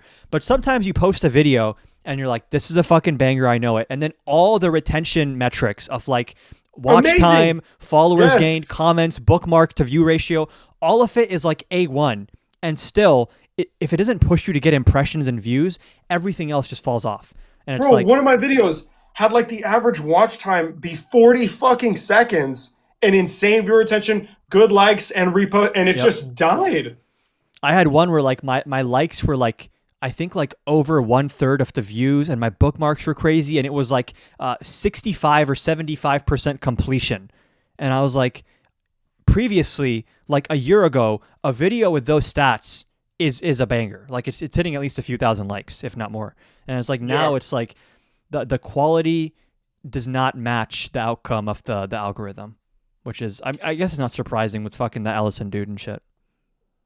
Bro, he really is suppressing us. God damn it. That's why gotta lock in on not just YouTube, but all these people that are doing bangers on YouTube, it's fucking volume. They're posting like 6 YouTube clips a day, every single fucking day. That's the way. Adam Mockler as well, man. Yeah, Mockler's making bangers as well. Brian Tyler Cohen. Yeah, even Kyle Kulinski, bro. The views they put up on YouTube is like, it's such a well-oiled machine where they're just fucking shooting out like 4 or 5 videos a day. Once you get into that flow, I feel like TikTok is like fucking crumbs compared to that shit. Definitely. I mean, the only thing that's stopping me, because I would definitely just like make long form content on YouTube and then maybe send shit to my clipper and then they can clip shit up. The only thing that's stopping me from doing that is the fact that my background looks like shit. And I want to have a really good looking professional background before I start posting content. I will. What have you considered like a green screen? Possible. Because that could be like a quicker way to have something behind you that's like different. But listen, bro. Listen. I'm hoping that one random guy is going to see the Jubilee video, send me a huge DNC stipend, George and Soros money. I'll be able to get that, bro. Amen, bro. Or you got to apply like for the next chorus cohort, Loki. Bro, base. I'm gonna get wooden paneling. That'd be fucking fire. I'm gonna get acoustic wooden paneling, and I'm gonna frame the UFC poster, frame the Kamala Harris poster. It's gonna look super fucking fire. and then the lighting's gonna be way better too. I'm gonna get better lighting. Hell yeah. But motherfucker, I have no money for that shit right now. I'll Broke as say fuck. it's Yeah. good to at least get the ball rolling, even if the background isn't perfect at first. Because like one thing that I need to start doing more is like, I feel like talking about news and current topics performs better than debating randoms on TikTok on YouTube. Yeah, So for sure. one thing I need to start doing is like go live and talk about the news and then upload that segment of my live as if it's like a breaking news video on YouTube. That way you can fucking do two things at once. But no. That's what I was gonna do, but I just didn't fucking do it. Yeah, it's easier said than done. And I've been fucking apartment hunting, and I've had like no time to fucking do content stuff. The Chicago rental market right now is like blackpilling me on fucking housing in this country. It's so insane. Everybody's moving. Every liberal creator is moving to Chicago. On average, for every 1 unit up for rent in Chicago, there are 9 people competing for it. Holy shit. The amount of times I apply, I pre-qualify, the listing agent's like, yep, everything looks good. And then fucking out of nowhere, sorry, the owner just signed a lease with someone else. It's like, what the fuck? Yeah, it's crazy. Well, you see, that's how you know you're a billionaire, because if it was a working class, modest apartment, there'd be like 1 million people competing for it. So it's definitely like $7 million a month in rent, you know? True. Although I will say Chicago is like, rent price-wise is like not as bad as like a New York or an LA. It's like, it's high, but it's like somewhat reasonable considering the location. Fucking Jersey is crazy. Holy shit. My sister lives in that area, and even there it's like fucking insane. Yeah. You have a real estate agent helping you? Yeah. But it's like, I feel like it's overrated how much that helps because the market conditions define a lot of it. But I mean, maybe without them, we'll just see how long it takes for you to lock something in. But I feel like maybe without them, it's a numbers game. You have to fucking apply as much as possible and fucking sort by newest by the listings and fucking be on top of that shit. And eventually, are you a numbers guy though? Is that the real question? I've been channeling my inner PBD in this apartment hunt. It's really helping. Yeah. Amen. Bro, the fucking AI UFC White House event shit is making me want to fucking bro, get Dana White out of here, man. Cringe. I saw some good AI news yesterday though, which gave me kind of a little bit of hope. What was that? Where they found a way to fucking like decode the thought process of the AI by translating like some of the activations into like the English language. So like, have you ever heard of the story where like the AI like blackmails the person? Yeah. They like ran that test and they found a way to scan on the back end where like the AI is like fucking plotting that shit and they can like read it now. Holy shit. Which is good because now they can fucking figure out like what's going on like under the hood when it makes decisions. Yeah. And of course it was Anthropic, the only AI company that I have like a modicum of respect for. Bro, Anthropic is fucking awesome. And Claude is like the best one as well. Claude is really fucking good, yeah. I use it for studying. It's base. It's so much better than fucking GPT is like, honestly, I feel like Gemini is. Bro, after I've used Claude, I feel like ChatGPT is dog shit. Yeah, it is. Why are so many of you going to Chicago? Because Chicago is like the one city that is like a nice city, but it's not going to cost you like fucking $5,000 to live in a box. Like it's like somewhat-ish reasonable. Like you can get a place that's like a studio, like maybe 600 square feet for like $1,700-1,800, which is like, oh damn, that's pretty good. Yeah, exactly. Although in the current market, it's like it's a double-edged sword because it's pretty good. Everyone fucking wants that unit. So yeah. True. If there's any radical left lunatics here that own a fucking condo in Chicago and want to give me that shit to run as the Antifa, the new base, Debate Talk's giving you a fucking contact. Hell yeah. Holy shit. No joke, contact woman. Her name's Aisha. She specializes in nice apartments, but will work. I'm down. You should DM me her info. But I've become black-pilled. It's about the market, not the people. It's all about the market. Fucking man, brother. The landlords. Hey, frickin' man, brother. True. I'm getting fucking tired. I didn't eat enough, bro. I've ate like 500 calories today. You gotta lock in. You trying to bulk right now? No, it's not even that. It's like you need to eat because then if you don't eat, by the time nighttime hits, the vibe out, you just want to fucking pass out. Yeah, you get a headache. I forget that like food is like needed to fuel you. Yeah, I just be eating for fun. Amen, brother. Oh, bro, fucking hell, man. That Biggie guy never elaborated on like what he wanted to talk about. Yeah, no, I'm thinking about giving my stream a fucking shot, but I don't even know if it's worth it, bro. Why the fuck do you randomly shoot up to 135 like people? 250 views. What's up? Oh shit! What fuck the just fuck happened? I'm here yapping about fucking downtown Chicago apartment search and. Oh, damn. come on, America! Of these 152 people, is there anyone here who supports Trump and wants to request? Dean got banned. Damn. Oh, damn. Thank the Lord. They answered my prayer. The oligarchs, everybody. We are taking back TikTok, everybody. That's what we're doing. Amen, brother. They got too much of a voter share, guys. It's only right. It's only right that this happens. Jacob, you're welcome up, but we haven't been having too much luck with anyone who actually wants to debate, so we're kind of just yapping. Yeah, I mean, it's for the past few weeks, it's just been a steady flow of Raymond, David, and like all of the normal MAGA debaters. Yeah, it's 'cause there hasn't been anybody really new. No one with self-respect can defend MAGA anymore. I don't blame them. They hide in the shadows, they hide in the chat, they never actually request and hop on. Yeah. Amen. The guy, I was live for about an hour today, and I just had Average Guy on there, and I don't know if you know who that is. Oh God, he's not the brightest. He was arguing to me that Donald Trump was healthy the other day. Yeah. So not great. I don't know if you guys watched, but the new Jubilee video with Ethan in it, it's actually not that bad. You mean Evan? You mean Evan? Yeah. Ethan. He was on a round table. Bro. Wait. Is Ethan someone else? All right, sorry. No, Evan. not Ethan. Evan. Fuck. That's a different guy. Evan. Wow, I'm gonna tell him. I'm sorry. No, go ahead, dude. This is how it's been like all week. I've mixed up so many people's names, like at work, like online. It's been so weird. I don't know. I think it's because of finals. I think finals has just fried me. So I don't know. Damn. Bro, finals have been a fucking breeze for me, bro. Imagine finals. Bro, the fucking Vance makes everything the easiest shit in the fucking world. I'm not gonna lie. I'm sick of debate bros. Guess Archie. School broke. How about you stay broke? Fucking liberal. Stay down in the fucking chat, bro. Talking all that shit. Was that guy a Trump supporter? He got the American flag in his name. Wow. So what? So just because someone has the American flag in their username, that makes them a fucking authoritarian supporter? Absolutely. What the 9 frick, times bro? out of 10. Hold on. I wonder. Guys, please. This is my attempt. Guys, please. If you're MAGA, press the guest request. Please, guys, please think about it. We're super nice, every single one of us. Please. We're begging you. Please. No, I think he's a friendly. Well, doesn't seem too friendly, quite frankly. No friends of mine have broken their username. That's on God. Brokeback Mountain. Top 10.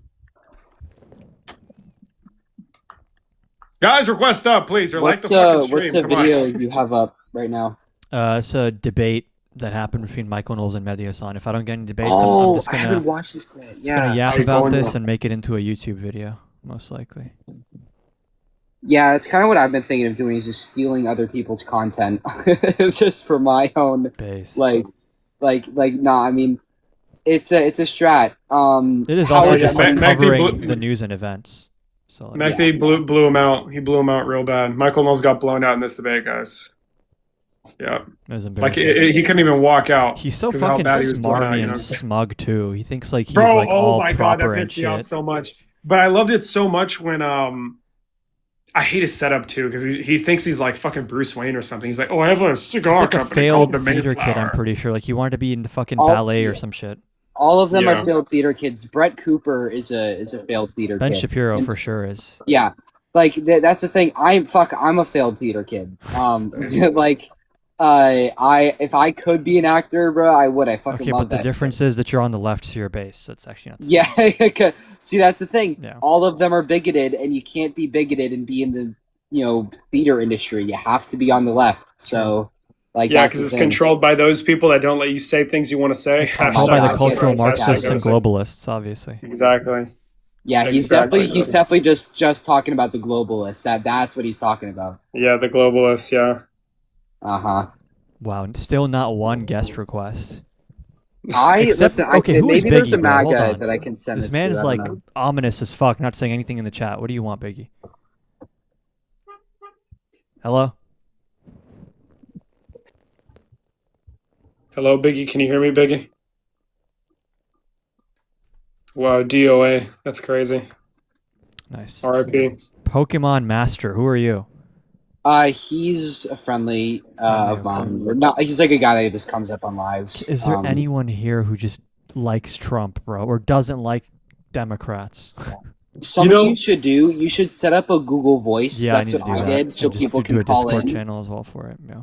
Yeah, because some people like don't come up because they're worried that like their friends are gonna see them and stuff. So, Bro, but I feel like this drought has shown me how much I took debates for granted. True. True. And it's also low key why like certain platforms are like really important, because it's like if you get onto like a debate panel show, then you're guaranteed there's someone there to debate. But if you're just fucking raw dogging it on TikTok, it's like so hit or miss. Yeah, true. yeah, Come on, Neely, guys, if they you wanna do debate, want to say guys, come fucked on, up shit. guys. And honestly, that's true. Come on, America, for the sake of America, come up and request that. Okay, if You not, have I'm gonna start the fucking reaction to this shit, bro. I give up on the debates. Let's go. Are you guys just starting the video or? This is I've the watched start a of the bit of it debate. already. Yeah, I've I seen think I'm gonna it. try and give streaming but- a shot in like 15 minutes if my energy comes back. I'm really fucking tired. Hold on. How do I start recording? There we go. Thank you both so much for being here. No, that I can initial only hope that noise. one day I have Fuck as it impressive an up. intro as you guys both just had. And thank you so much to the audience and to everyone watching Michael online. Knowles shit himself. The way this debate will function is we will begin by doing a moderated Q&A, where I will ask a question directed at one of you. We will alternate who begins every question. And you will each have the opportunity to give a 2-minute response, and then whoever started will have time for a 1-minute rebuttal. And then after the moderated Q&A, we will switch over to audience questions. So start getting them ready. So to start off, before we get into specific issues, I would like to start with a foundational question. What, in practical terms, do you believe it means for a president to uphold or deviate from the I'm doing this Constitution? all wrong. And does this differ from We're upholding? not watching this shit. I just realized I need to do the Kyle Kulinski strat, where I find clips of this debate on Twitter, and then I make a YouTube video reacting to the There you clips go. on Twitter. There you go. Because those are There the best you go. moments.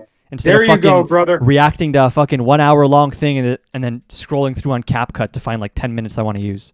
That's what Mockler does, bro. He That's just the like strat. Yeah, he Twitter. has 10 tabs ready. Yeah.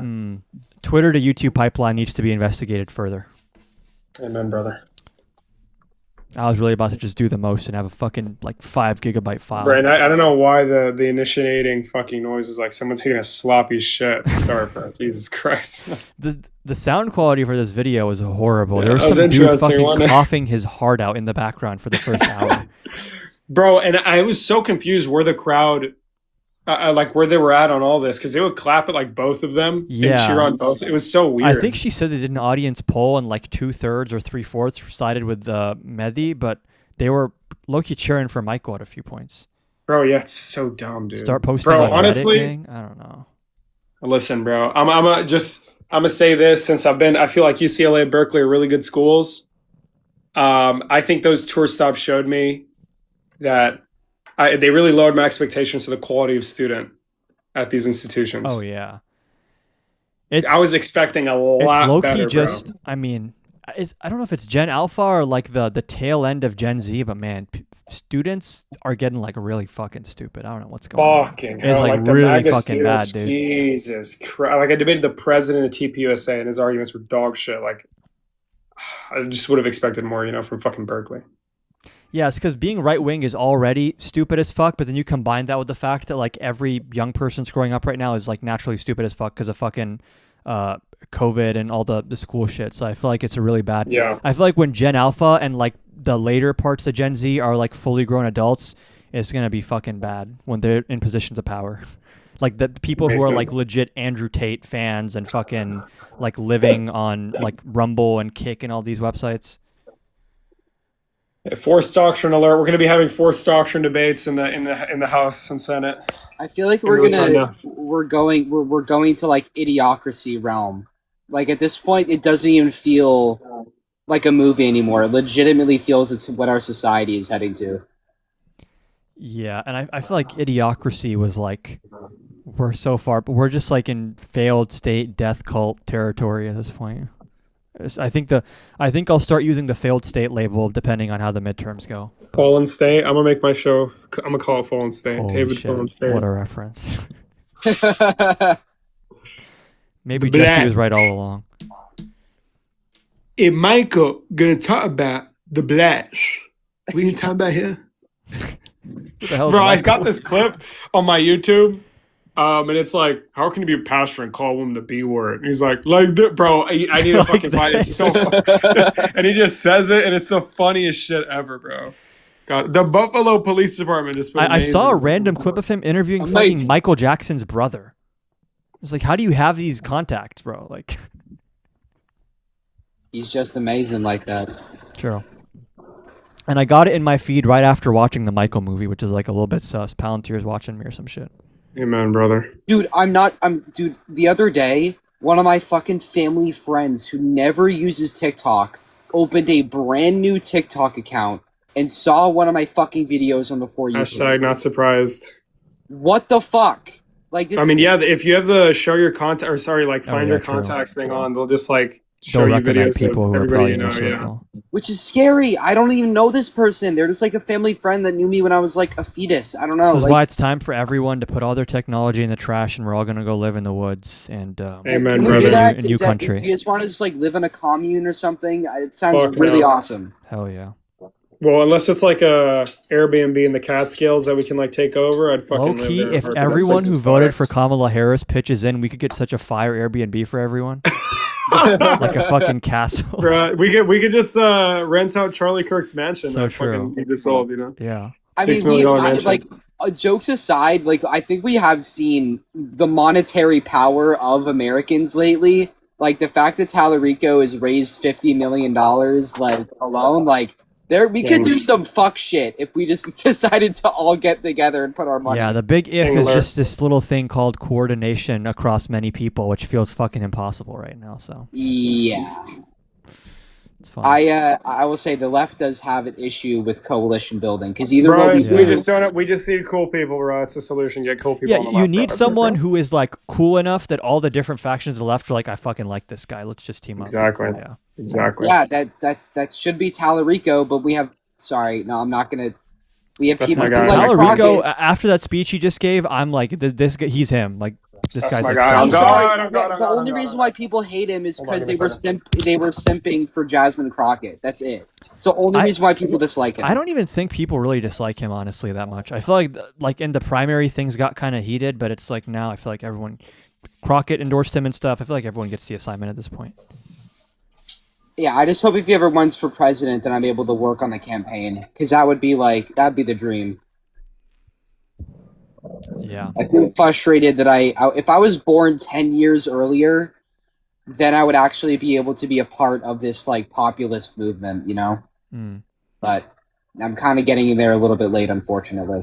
I don't even know that I would call Tallarico. I mean, he does use populist rhetoric, but he feels more like a rebirthing of the American left, like the next gen American left.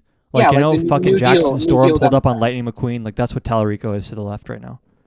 I feel like he's just a New Deal Democrat, honestly. But at the same time, like he definitely is. I would say. I don't know. He does remind me of Jimmy Carter. I mean, sure, but here's the thing: like Jimmy, let's be honest. Like Jimmy Carter wasn't. I don't even know if like you could call him as much of a career politician as. I was also going to James say, was Tallarico. Jimmy Carter like really known to be that charismatic? Yeah, very charismatic. Very great guy, very charismatic. He just policy-wise, like he did not when he was president, he was such a good person that he wasn't able to make the hard Yeah, decisions. wasn't he kind of seen as weak towards the end of his term? Yeah, because of the Iranian hostage crisis. Yeah, and yeah, that yeah. He, But he was I saying feel he like refused to like get us into a Tallarico full has hostage. more like fight to him than Carter. Like Tallarico, when he debates a Republican, he's like not pulling punches or being super loving to them. I fuck with that. Yeah, I wouldn't say that's how Jimmy Carter was. The whole thing with Jimmy Carter is that he was a humanitarian to the extent that he was not able to make the difficult Gave decision. up his peanut farm while Trump's getting fucking Qatari jets. Yeah.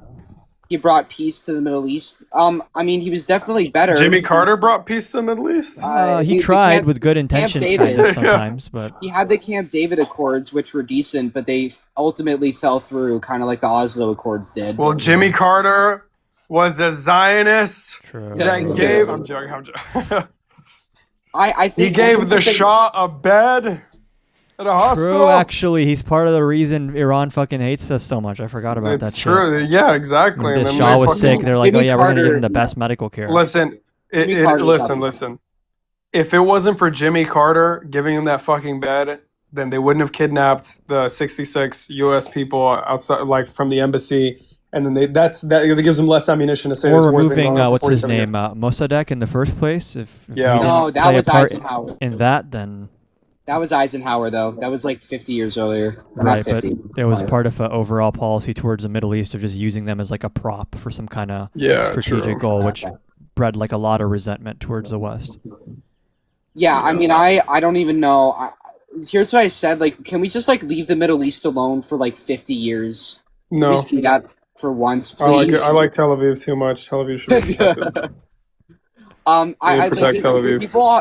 the people like say all this shit about Sharia law and all that. Guys, if we just like left them alone for a little bit, they would fucking develop and not have that Sharia law. I think at this point we also have to like make right things we've done wrong, because if we just pull out bail, I feel like Russia and China are just going to step in and continue the same type of shit.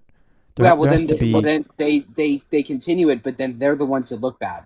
So, but then they have a strategic foothold in the region, which would negatively affect us. Like I feel like the way to do this is to do a proper like resetting of relations between the West and like the Muslim world that moves from like adversarial disrespect to like actual cooperation and seeing them as partners rather than tools to use in some kind of chess game that like no longer really exists. Because I mean, I think with some countries that's able to be done, especially like a lot of the North African states. But in regards to like Central Asia, like Iran and Afghanistan, like we're those I think with Iran too. I mean, relationships- the JCPOA was a step in that direction of viewing them as like, we can actually talk to you like you're humans and make some kind of deal instead of just saying like your mere existence warrants some kind of attack. I feel like that's like although Trump's probably fucked our chances of that completely. I see. That's the thing. We had leverage during the JCPOA. We had significant leverage over their financial assets. We don't have that anymore. So, and also, I think we came off as more good faith actors. Like Iran's not going to trust a deal signed by Trump the way they would Obama. Yeah, of course. I think if we're ever going to have a JCPOA, it's going to be done by a Democrat. Yeah, I don't know if. Yeah, I wish, I hope, but yeah, it feels like there's going to be no more. Iran Yeah, that deals. shit's never happening. I don't think we're ever gonna. They get have back no incentive to. The IRGC is like more powerful than ever. So why the fuck would they want to make a deal? Bro, that's what people do not know what the RGC is, and it fucking shows. Because, bro, Vahidi guy, I think is Ahmed Vahidi. I think is like the IRGC guy who's like in charge of all the provinces.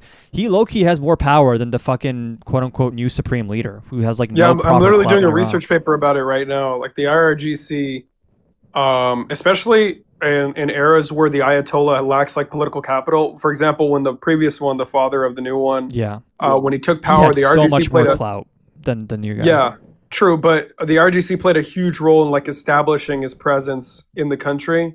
And a lot of people are like, "Oh, we close the straits so they don't make money." They have something called the resistance fucking economy that ensures that even in times of like economic crises, they can adapt and continue to live on and That's profit. been the entire model of their wartime thinking is like asymmetric warfare. We don't have to win with conventional forces. We just have to outlast and like inflict enough pain on the enemy to have like a moral victory. Exactly, Yes, and with the fact that they have 3 million active duty soldiers that would be doing asymmetric warfare, we would never in a million years be able to do a ground invasion. And you also can't do the whole decapitation strategy when the IRGC is so deeply embedded in like all the socioeconomic institutions of the country, like the media, the bank, everything. And it's like the one. It's funny. I feel like the previous supreme leader. It was probably much better with him in power than now. There's like a weird power struggle type of situation going on. And even Trump admits this, where he's like, we don't really know who we're negotiating with. And like, even if they agree to a deal, we don't know if they have the actual power to enforce it. Because again, it's with so that, decentralized now over there as well. With that essentially interview by the press that you saw earlier outside of Lincoln Memorial, this motherfucker said that it's hard to negotiate because there's been 3 instances of regime change. He's trying to say that the son was replaced by somebody. Like, bro, he's so finished, bro. He's fried, bro. It's over. Yeah, and he didn't even have the intellectual capacity to like understand the balance of power in Iran. Like, I don't think he could comprehend it if he tried. Their government is also pretty complicated too. Like actually understanding Iranian politics, like It's very complicated. Especially now where there's all these provinces and the IRGC commanders that are in these provinces are low-key given like a lot of discretion to just kind of run it as like a little mini state type of thing. So the decentralization also makes coordination really hard on a nationwide level. I bet Donald Trump doesn't even know that there are two militaries, like the conventional one. This motherfucker probably doesn't even know that, bro. Yeah, I mean, he didn't even know about the fucking Strait of Hormuz, so I wouldn't be surprised. Yeah. Oh god, it's so bad. I can't forget that people just like glossed over the fact that he literally admitted to not being briefed about possible offensives that they'd carried against Gulf states if they were to launch the attack. Like, holy shit, man. And even if they did brief him, I feel like it'd be in one ear out the other, and he would be like, "Bring me a fucking Diet Coke, bro." Oh god, some McDonald's a quarter pounder right now, bro. Ooh, that new McDonald's, the fucking blue Sprite with the cream, that shit kind of hits though. I'm not gonna lie. A McPickle pounder. That's something else. Can I get one of those? Y'all send me $20 on PayPal so I get a McPickle pounder. What the fuck? That isn't a thing. Is it? Is it a sorry, thing? I'll get the Israeli quarter pounder just for you. I'm joking. Sorry. Nah, that's all. Do you get it? Do you get the joke? It's like a meme that every Israeli food is named after. Essentially, it's like a form of somebody else's. Oh yeah, have you guys ever tried Israeli hummus and Israeli falafel? Yeah, exactly. There you go. So that's the thing. It's just falafel. I don't know why. Israeli salad. Like, this is the dumbest thing. Also, a few things. Like, there's an Israeli restaurant that has, like, Israeli Middle Eastern food. I've been to one, too. It was really fucking good. I'm not gonna lie, bro. It's good. It's good it was food. fire, bro. Yes, because they're so good at stealing all the Middle Eastern recipes. Oh, my God. But it's like, the annoying part is like, they put, this restaurant doesn't, but what they'll do is they'll be, like, certain, like, things that are Jewish, and then make them Israeli. Kosher salt, bam, now it's Israeli. Hell yeah. Based. Well, yeah, see, that's crazy to me too. But like, I'll hear there's a video that I saw of like these people name a Jewish food or something, Oh, yeah, and it's name an Israeli food, and somebody says brisket. First of all, brisket is Jewish. It's Jewish based. Like, it was from Jewish immigrants to Texas. That's where we got brisket from. But, it's American. But they asked for Israeli food. Guys, Israeli food is just Middle Eastern food. That's what it is. It's not. I think it's Israeli, actually, because it's being served in Israel. Get fucking shit on nerd. Okay, but Israel doesn't have, like, the Levantine, like, the entire Levantine region has its own food. It's just like everyone just needs to at a certain point acknowledge that Lebanese food is the fucking goat and then just move on with their day, honestly. I think that's what we need to come to. Yeah, let's not do that. When it comes to Middle Eastern food, oh, sorry. Lebanese and Persian food are our fucking peak. You mean Israeli Persian food? Bro. Oh my god. You gotta try some IRGC Israeli kebabs, Mexican bro. food That as shit well. hits. There you go, bro. Yeah, at the Israeli restaurant that I went to, I tried some of their. It's like this really cool thing. Very dynamic establishments with your money. Yes, right. It was like the Strait of hummus. Strait of hummus has been shut down. I'm sorry about that. I'm keeping the Strait of hummus closed. Yeah, it was like a kebab, and then like as the ships and shit, and then a lot of hummus and a little oil in the middle to be the water. You know what I mean? Oh, yeah. Yeah. No, I just don't get it. Like, whatever. It's okay. I just get frustrated that everything Jewish has to be Israeli now. It's so annoying. Is there a different? I'm joking. Sorry about that. Fuck off. I'm trolling. Wow, David. David might be the first anti-Semitic Zionist. That's actually, well, dude, bro. Listen, actually weirdly common. Never mind. Hold on. Yeah, a lot of evangelicals. Hold on. As 4% lethargic Jew. Oh my god. I think I can. Sephardic asshole. Bro, listen. If you are Jewish and you're not in Israel, what are you doing, bro? Lock in, bro. Oh my god. If you're not in Tel Aviv, the New York of the Middle East, then what are you doing, bro? New York of the Middle East. Wow. Dude, exactly. Dean, no, evil Dean is so right though. Like, what? See, I don't know. What does like, Dean Withers have to say about this account? all of my Muslim friends, like, I was telling them, and they've always shared their experience with me about after 9/11, they got all this bad rep because everybody thought that all Muslims were terrorists, right? And what I've said is, like, that's what's going on with, like, Israelis. Like, you wouldn't go up to a Muslim person and say, like, I'm joking. shut up. you wouldn't go up to a Muslim person and say like, "Hey, do you love ISIS?" No, I fucking hate ISIS. Like no, Speak for like yourself, I hate pal. Israel. Yeah, well, obviously you're gonna hate them because they want to fight against Israeli apartheid and the settler colonialist. Israel has communist. arguably helped ISIS a little bit in the past, but that's a different conversation. No, bro, Yeah, no. It's They just want to completely true. destabilize the But, white like- supremacist, capitalist, Zionist Israeli state, and that's totally fine, bro. But like, no, it's just ridiculous to me. Like, I don't. It's exactly what's going on. I'm Like, gonna I stop. can't. I have to now explain to people Yes. when I'm like first meeting them, like, "Hey guys, I'm Jewish, not a Zionist." But That's crazy. That is kind of fucked that you have to give that disclaimer. I was gonna say, I also believe that anti-Semitism is legitimately on the rise. Oh yeah, a lot of people are a little too comfortable. It's actually like a kind of unreal how much on the rise it is. Yeah. Yes. Yeah. And I make a lot of jokes. The smart operators who are anti-Semitic, they use the genocide thing to kind of make themselves seem normal. And like, I just want to help the Palestinians, but also fuck the Jews. And it's like so subtle how they do, and it's fucked up because a lot of people get led down that rabbit hole who I feel like otherwise would not. It's like so prevalent online. Yeah, and luckily there are some really good people on this app. There's a woman named Noor who's a good friend of mine. She's Palestinian, and she. Oh yeah, I know what you're talking about. Yeah. Yeah, so like she's helped me a lot. She's a communist, right? But like there's a level of respect there. And I just feel like like it's on the rise. I've never experienced anti-Semitism in my life until recently. And it's very surprising. But I don't like it's just ridiculous. Yeah. I never experienced anti-Semitism either until I got on TikTok, and like I'm always like 4% upset. Like I'm relatively angry. Like from a percentage standpoint, I'm always like 4% infuriated. Honestly, it's a lot of bigotry in general too. Like people who are like openly now women should not have the right to vote, or like this idea on the right of this thing they call black fatigue is it's just called racism. By the way, it's just racism. It's so crazy how common it is now, just in public, that people say this shit. Sorry, since October 7th, many Jews have returned to Israel after the rise of anti-Semitism. Yes, that's the whole point. That's the whole point. And just to be clear, David, like, no, your jokes are fine. In fact, I actually think the jokes. Well, I have the pass, so it's not like you can legislate. I'm 4%. Well, so yeah, like they help with they help cope. So, amen, brother.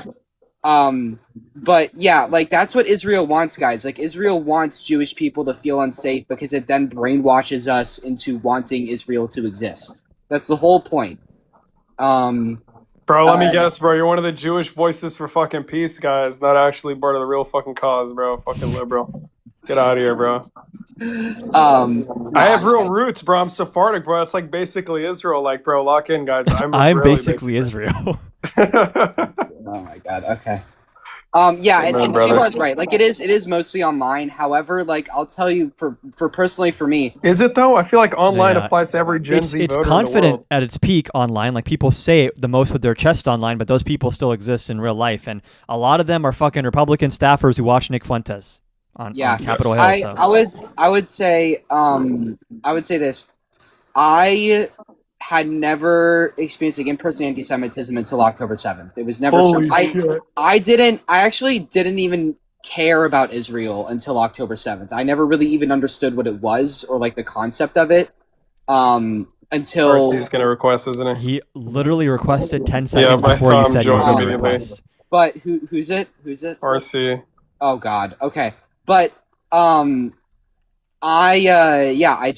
was like walking with my family. I was walking to services with my yarmulke. A guy spit at me, called me a dirty Jew. Shit. And, damn. Yeah, and that was like the first time ever that I ever had experienced something like that. Fucking, I would have given him the fucking 3-piece and a falafel, bro. Would have locked in on that motherfucker, bro. Got him with the flying. Is RC requesting? Because he's like a little gremlin. I feel like the gremlins are always requesting. Yeah, do you guys want to talk to him? I'm probably gonna hop off in the next 5-10 minutes. We can quickly make some fun of him before. I'm down, bro. I'm down. Yeah. Hi, Short buddy. King. How's it going, my Short King, bro? Oh, dog shit internet. Oh, he has MAGA mobile. Yeah. It's because you know how like when you get too high up in the sky, the connection gets pretty bad. Like Just when be you get really low to patient. the Just be ground. patient. When you get low to the ground, it also gets pretty shitty. Literally you know? doesn't have Starlink. Oh, it's Victor Neves as well. That fucking shitter, bro. Who is that? Holy shit! Bro, it used to be my life's What? mission to debate What? him, and He's then on- I shit on him on my panel, and then I stopped caring. You definitely didn't. I did. Don't glaze him. That's RC. cap. He's not the brightest. That's you know? cap. He Make said America point at left. He's on your Bro, side. He fucking wants you to make gargling fun that of me. shit He's right on now, your bro. side. Holy, that's cap. You did not beat him. RC, in do you debate. think He you're literally as said bad as point and Liam, laugh or at you think you're RC. better or worse? How'd you compare yourself to Liam? Liam is a good man. I don't compare myself. Do you Good compare man yourself is to other crazy. men? The only man I compare myself Yeah, to you is do, RC. Jesus Christ. Liar. Oh, you So, fucking no, hate the only Jesus. man is Get outta Jesus. here. Wait, you notice how hate you didn't say Jesus, God don't because God is non-binary? I'm joking. My bad. I'm sorry. My bad. Is that a good one? Is that a good one? That is a good one. Yeah, you hate Jesus, though. Be quiet, Rick. Get out of here. No, I'm a Christian. You hate Jesus. Actually, You're a fake Christian. Oh, It's your- I knew it. it's your I people knew it. that- Here it that comes. unalived Every him. time it does- Wait, is Yeah. that why you he joined just said I hate RC? Jesus. Was that anti-Semitic? Is that why said, you "I hate joined? Jesus"? Yeah, saying that is anti-Semitic, considering that it was Pontius Pilate who killed him, not Pontius in the Roman Pilate said, war. "I don't want to kill this man. I want to trade him for a different criminal." And the Pharisees said, "No, kill him, kill him, kill him." That's what they said. Yeah, what that's happened. just objectively incorrect. He was the one who ordered him to be burned, to be crucified. So just wrong objectively. You just He gotta said, keep on Garcia. I get shit find on. no guilt in this man," is what Pontius Pilate said.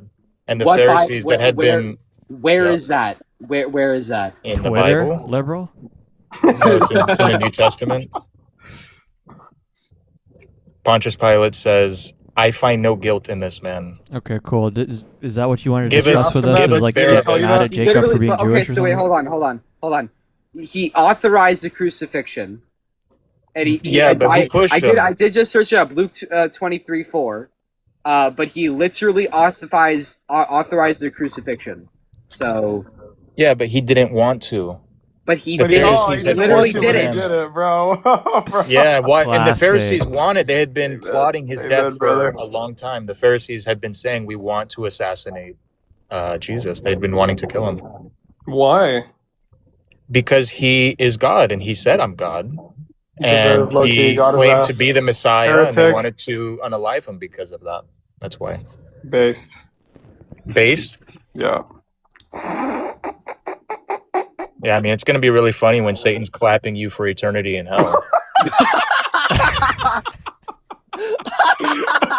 There's no me tooing down there. Oh fuck! Oh my no, bro. God. RC, listen, Yep. bro.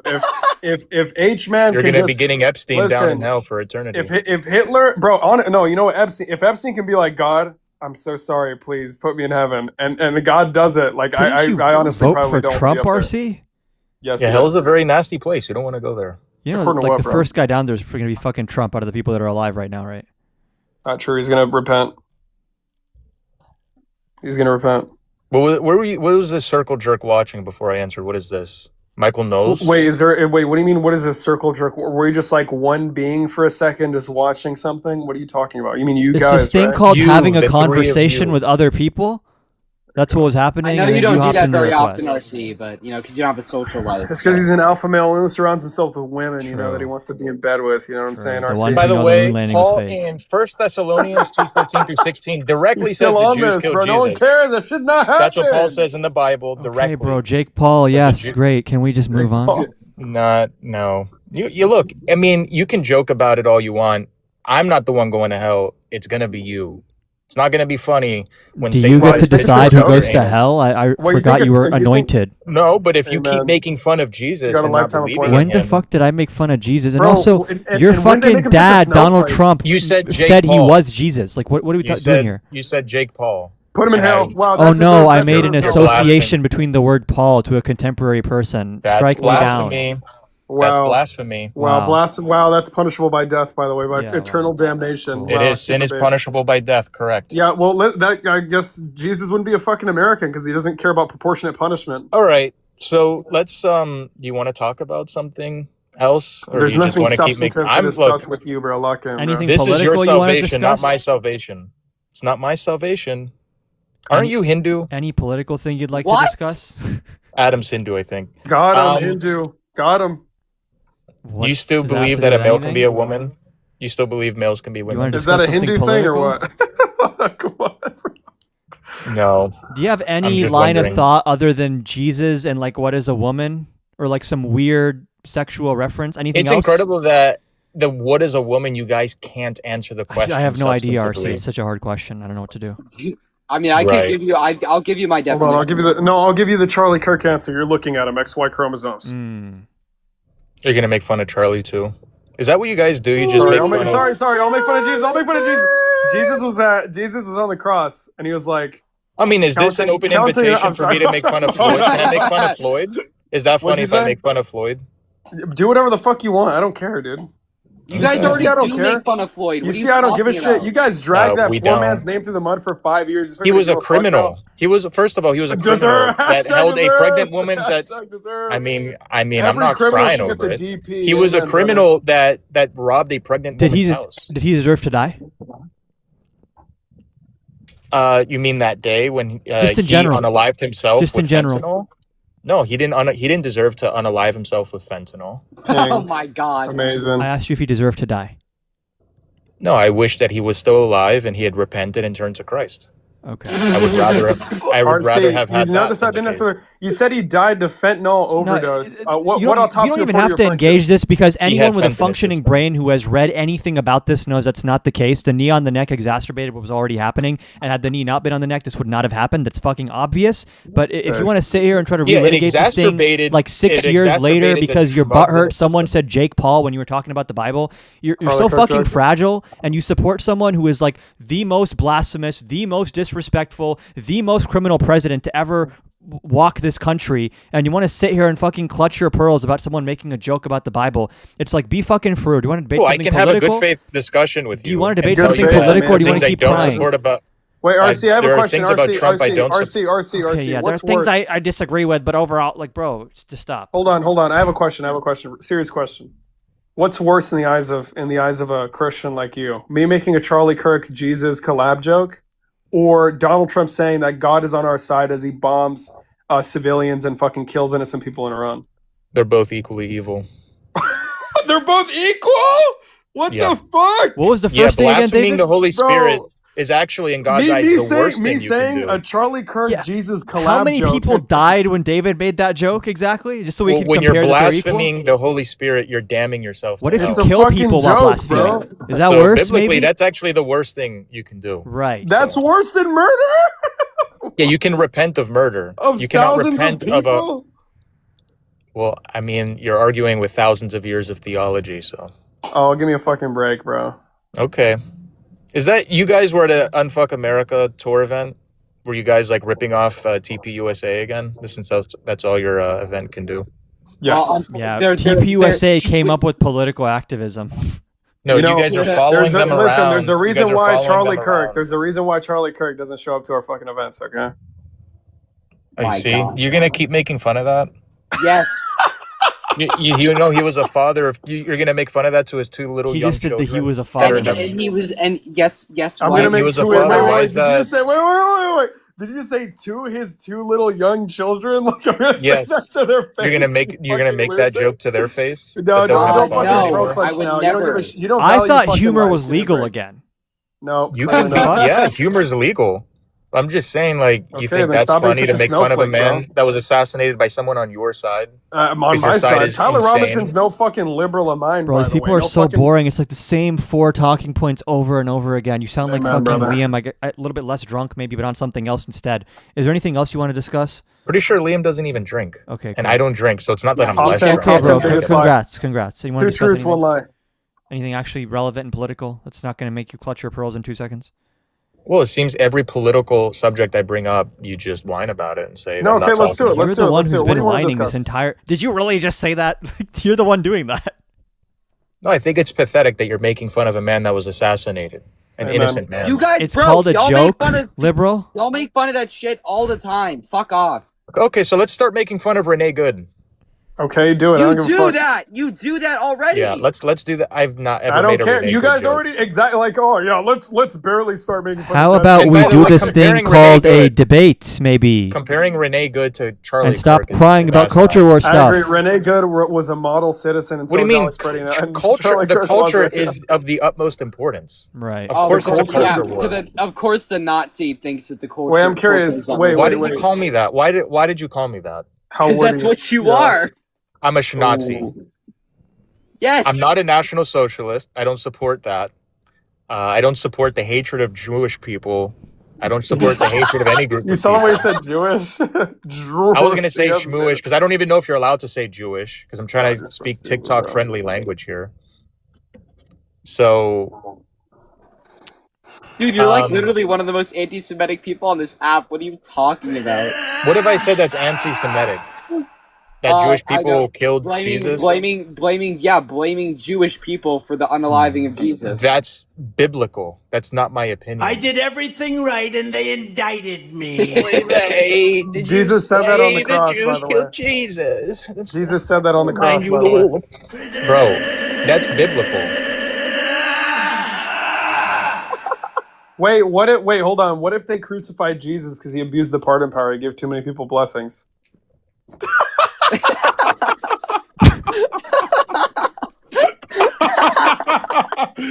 Bro, So you can make, wait a second. RC, You can make fun of Christianity, and that's fine. What's That the doesn't punishment make for you sedition? anti-Christian. What's the So wait, punishment for sedition, you can make RC? fun of RC, Christianity, what's the but punishment for sedition? can you What's the relax? punishment Hey, for sedition? Perm, What's the relax, punishment for Perm. sedition? Listen, bro. All I'm gonna say is if you have an issue with the crucifixion, bro, George Washington would, bro. George Washington So would. it's okay to make fun of Christianity, but not Judaism. You make fun of whatever the fuck you want. I don't care. No, he just said I'm a Schnazi. You're He not said I'm a making Schnazi. fun. Hold on. Holy You recognize? shit. Wait, hold, you Dumbass. recognize when I say this? You said I'm a it's like- Schnazi. When I make because I made Jewish jokes, I'm a Schnazi. Thank you to AW for the $1.87 on Venmo, who says RC wrote a book. It's crazy. Look up Beyond the Queue by Robert Collier. That's RC.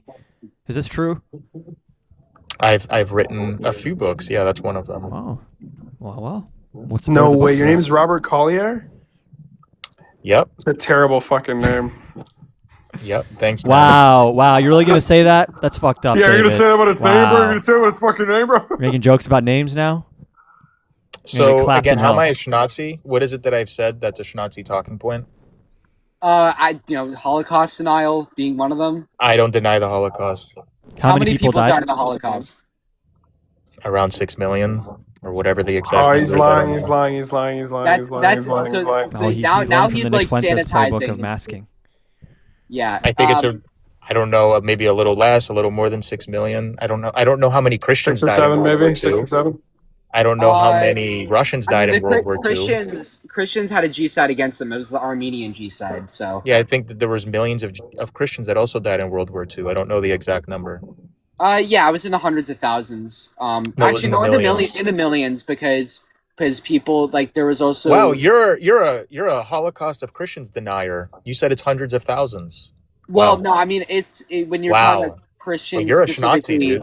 You're a Schnazi. Christians specifically being targeted. Like Yeah, exactly. certain like religious leaders, or it was in that number. But like people that were Christian, right? Yeah, Schmittler was very evil. I don't support that. I don't support the Schnazis. But you see, it doesn't matter if I say that. You're gonna just keep saying I'm a Schnazi anyway. Bro, so fuck stop it. I'll being just so butthurt, bro. So what- Holy shit. you just oy vey. Nothing Like, bad can happen. It can You make only a joke good about happen. Jewish It can people only and good you're a happen. Schnazi. You can make Jewish jokes, but like to people that you know, like I don't know you. We don't have You a said friendship. that. You're saying that in a very Jewish voice. I don't know you. I don't know you. What the Wow, Jewish people all sound the same. Apparently, it's a very Jewish voice. Nice. The supposedly the name of his book is Beyond the Q. CUE. Do you really know the people around you? Oh my God, this guy's a social science expert. Hell yeah. A must-read book before entering. He didn't any rage city. quit. I kicked him. No, bro. I want to ask him about the book. Hold on, No. guys. Listen, this is the description.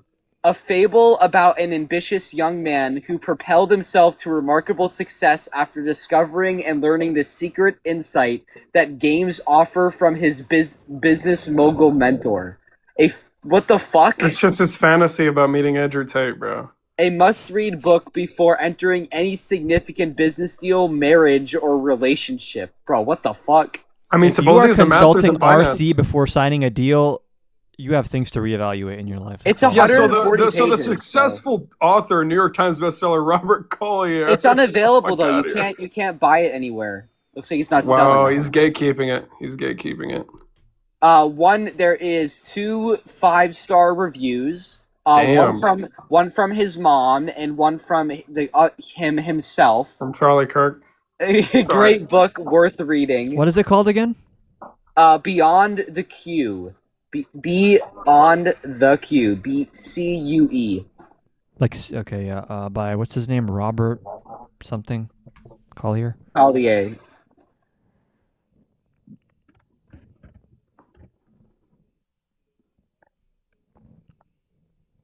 Jesus Christ, it Oh really my is. Is this God. his mom? Maybe. Hey there, book doula here. Cue the confetti again. We've been busy over here at Live Life Happy Publishing. I am excited to share the birth of Beyond the Queue. Do you really know the people around you? Written by my brilliant and creative client, not son, client, Robert Collier. Before entering any significant business deal, marriage, or relationship, this is a must-read book. His book is a fable about an ambition. Okay, this is what you were just reading. Wow. Yeah. Beautiful. I actually have been thinking about writing a book about my time in boarding school, to like kind of expose the corruption and like disgusting things that happen in those places. So I might actually end up doing that. But that's like a lot of time, you know? Yeah. Wow. That's crazy. Amazing. I wonder if his mom knows Here that it he like fucking fucking is. hates her. Found it. How much does it cost for a copy? You can't buy it. Yeah, what bookstore would fucking pay to carry this shit? Oh, hold on, my bad. Barnes & Noble, hold on. Yo, big moves, bro. Big moves. Shout out RC, bro. Never mind. No Small results. moves, bro. Small moves, bro. No. Okay, hold on. He's also on Amazon. Let's check. Let's fucking go. 19 reviews. That's big. Holy shit. How many? What's the ratings? Holy fuck. White incel privilege at its worst.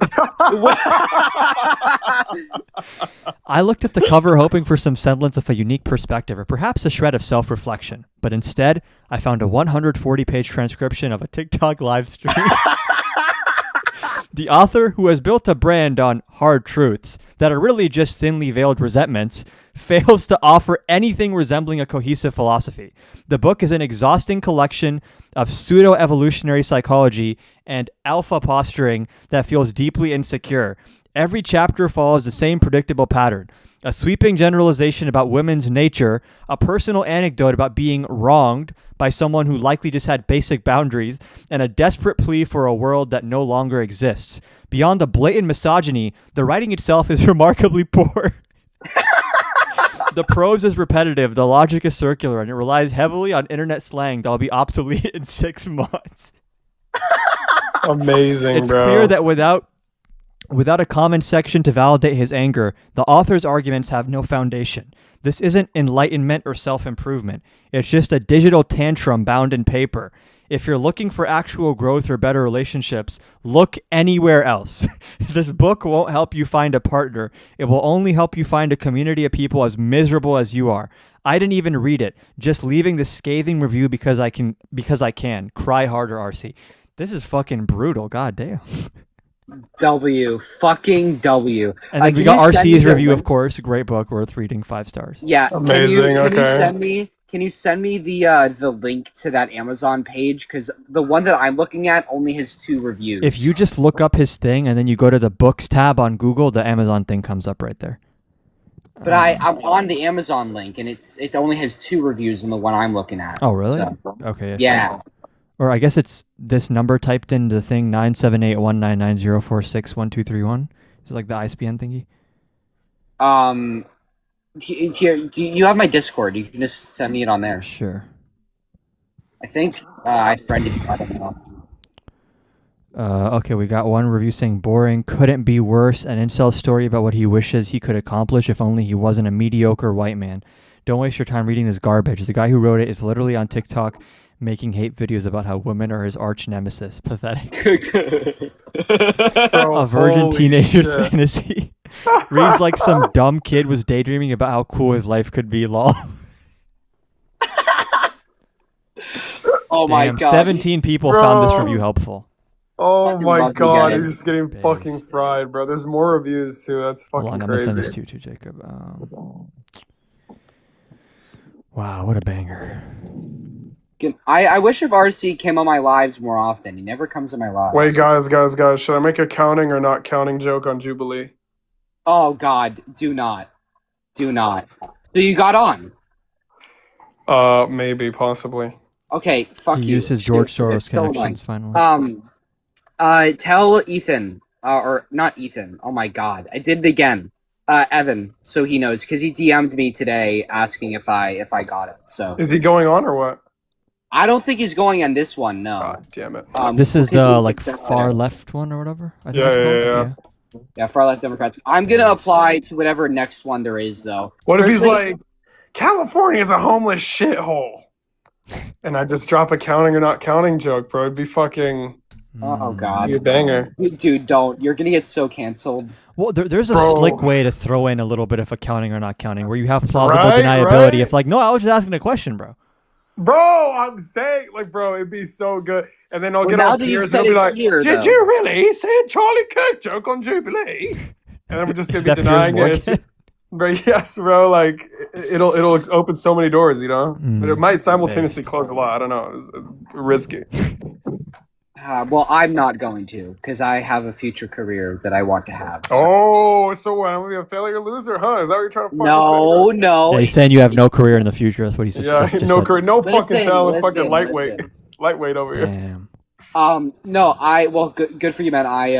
Tell me how it is. When you get back. Yeah, Jacob playing optics on God, bro. It's about getting dubs, bro.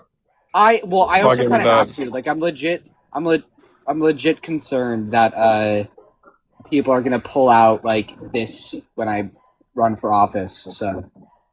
Well, if they weren't, now they've been given the idea. Yeah, you should probably just stop fucking streaming with me for the rest of your life, because I think there's gonna be a lot of dirt. Not you. I don't think it's an issue with you. It But was like, just or do you know are you associated with the David Mauricio, crazy radical pundit online?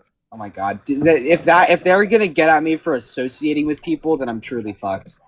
Amen. Associating with radical left terrorists. I think your first question is gonna be: do you think there's a genocide in God? I'm sorry, my bad.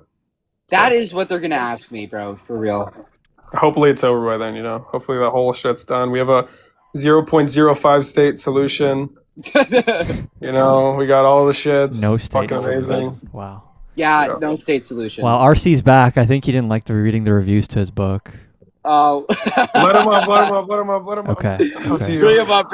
We're gonna have one last heart-to-heart with you. We're gonna try to bring you to the right path so you can write a better book next time, and then I'm hopping off in 5 minutes to get Chipotle. Base. At this time of night? Hello, Robert Kirkman. Bunch of cowards talk shit about someone and then kick them. Oh, can I just let you back up? Oh, big guy. So we just let you back up. Yeah, First of all, I want to say. I don't want to hear the Jewish. I'm done hearing this little Jewish. As shitty as the book. I'm done listening to this cuck.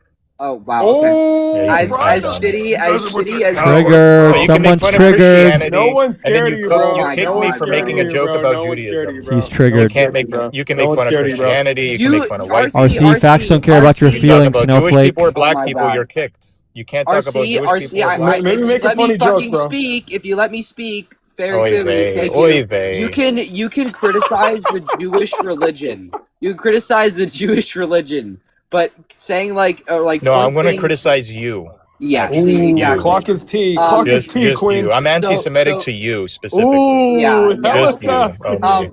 But and you guys are anti-Christian, but apparently that's no, I love Christians. I'm trying to give you a fucking compliment. I love Christians. Wait, hold on. He just accused me. I love Christians. What makes you think I don't?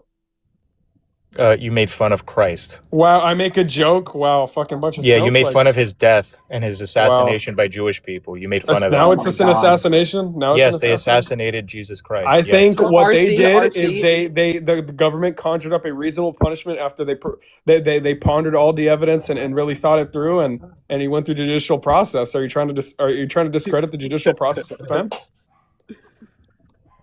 Incredible. Are you questioning the judiciary's decision? None of those people, by the way, read the book that I released like 4 years ago. And for yet one they were week. so right. Isn't that I crazy made how one predictable story you about are? it on my TikTok, and a bunch of blue-haired What's the feminists book about? ran to the reviews and just started making false reviews. Robert, They didn't even read the book. Well, first off, nobody can buy it. It's not available. But second of all, I was going to say to you, as shitty as the picture. Oh, hell yeah. as shitty as the contents might be, Drippy good as for fuck. you. Good for you for putting 140 pages on paper, man. That takes yeah, effort. Okay. It's power pose so right still, Stop trying to be nice, bro. Honestly, they gave you too much of a high IQ name. I'm not gonna lie. Robert Collier sounds like a high IQ And the name. book has nothing to do with women. That's how I know that comment's a lie. What does that have Nothing to do with? What's women. the book about? Spoil it.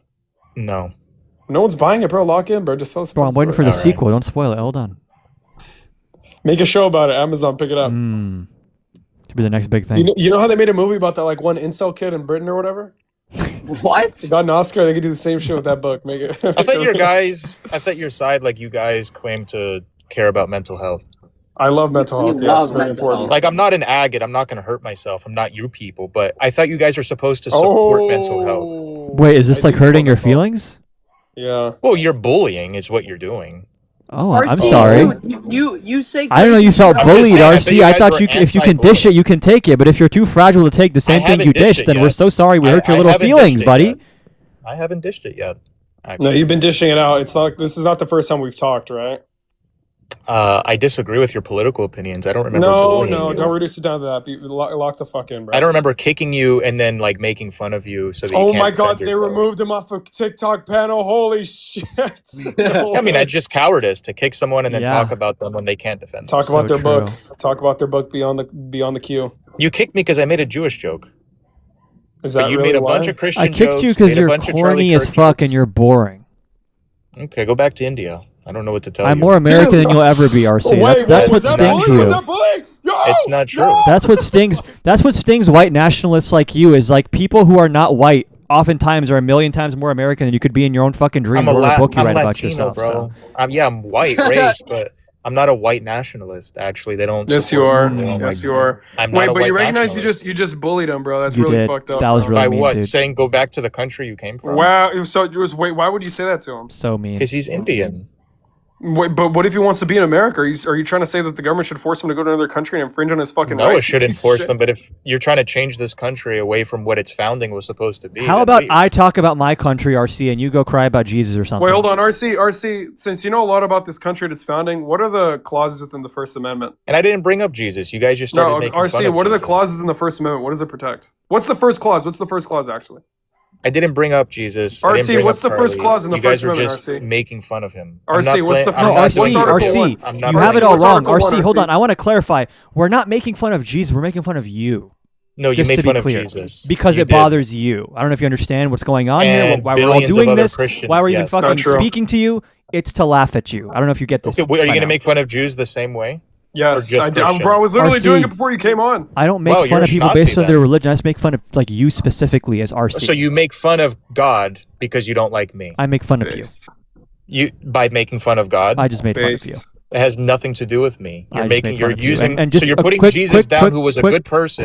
Quick reminder Even that if you like don't believe he's God. quick Jesus was a reminder- good man that you quick made fun reminder of. that plenty of people from India or Pakistan or wherever else are more American than you could ever hope to be in your entire life. So if that Wait, pisses he you said off, something important. He They're- said something they're in important. India, Do you say Jesus was a good man? What do you mean more American than me? Hold If on, you're a RC, citizen, RC, you're a RC, citizen. RC. No. Bro, that one really got to him. I don't know what you Fuck, mean. fuck, How fuck. can you be more It's- American? dude, it's than okay. me? What does that mean? you'll be okay. How are you more American than me? You'll be okay. Okay. You eat with your hands, or do you eat with like a I civilized eat with my person, a elbows, fork bro. and- I'm built different. Oh, so you're uncivilized. Hell Okay. yeah.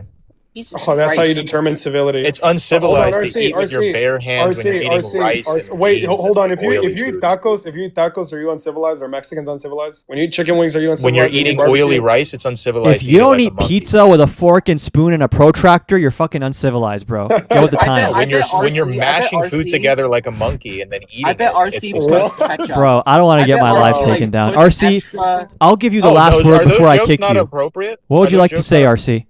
Uh-oh. Yep, uh-oh is right. Bro, he got offended because his book is shit and just started being I know. racist.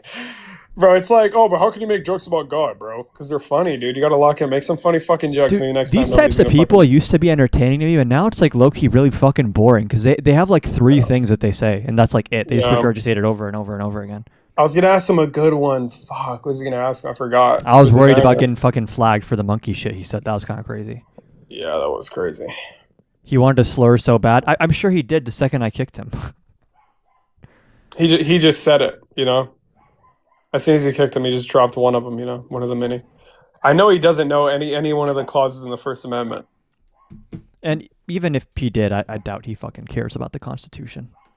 But he's supposed to be American, Yeah, bro. dude, didn't you hear American means like when light reflects off your skin a certain way and you're white? Amen, brother. Amen, brother. Okay, guys, I'm gonna make my way to Chipotle now. I'm gonna give you guys, if you want to make any last comments. Yeah, listen, guys, make sure you like, share. Make sure yeah. you like, share, and follow the Con. Yep. And the Jacob. Yep. And enjoy the Attorney everything. General Enjoy your here. life, guys. Study up, make money, don't be broke, so you don't have to make books like RC and then shit on women. Make sure you love your neighbor, guys. Love your neighbor, regardless of their religion. Unless your neighbor's RC.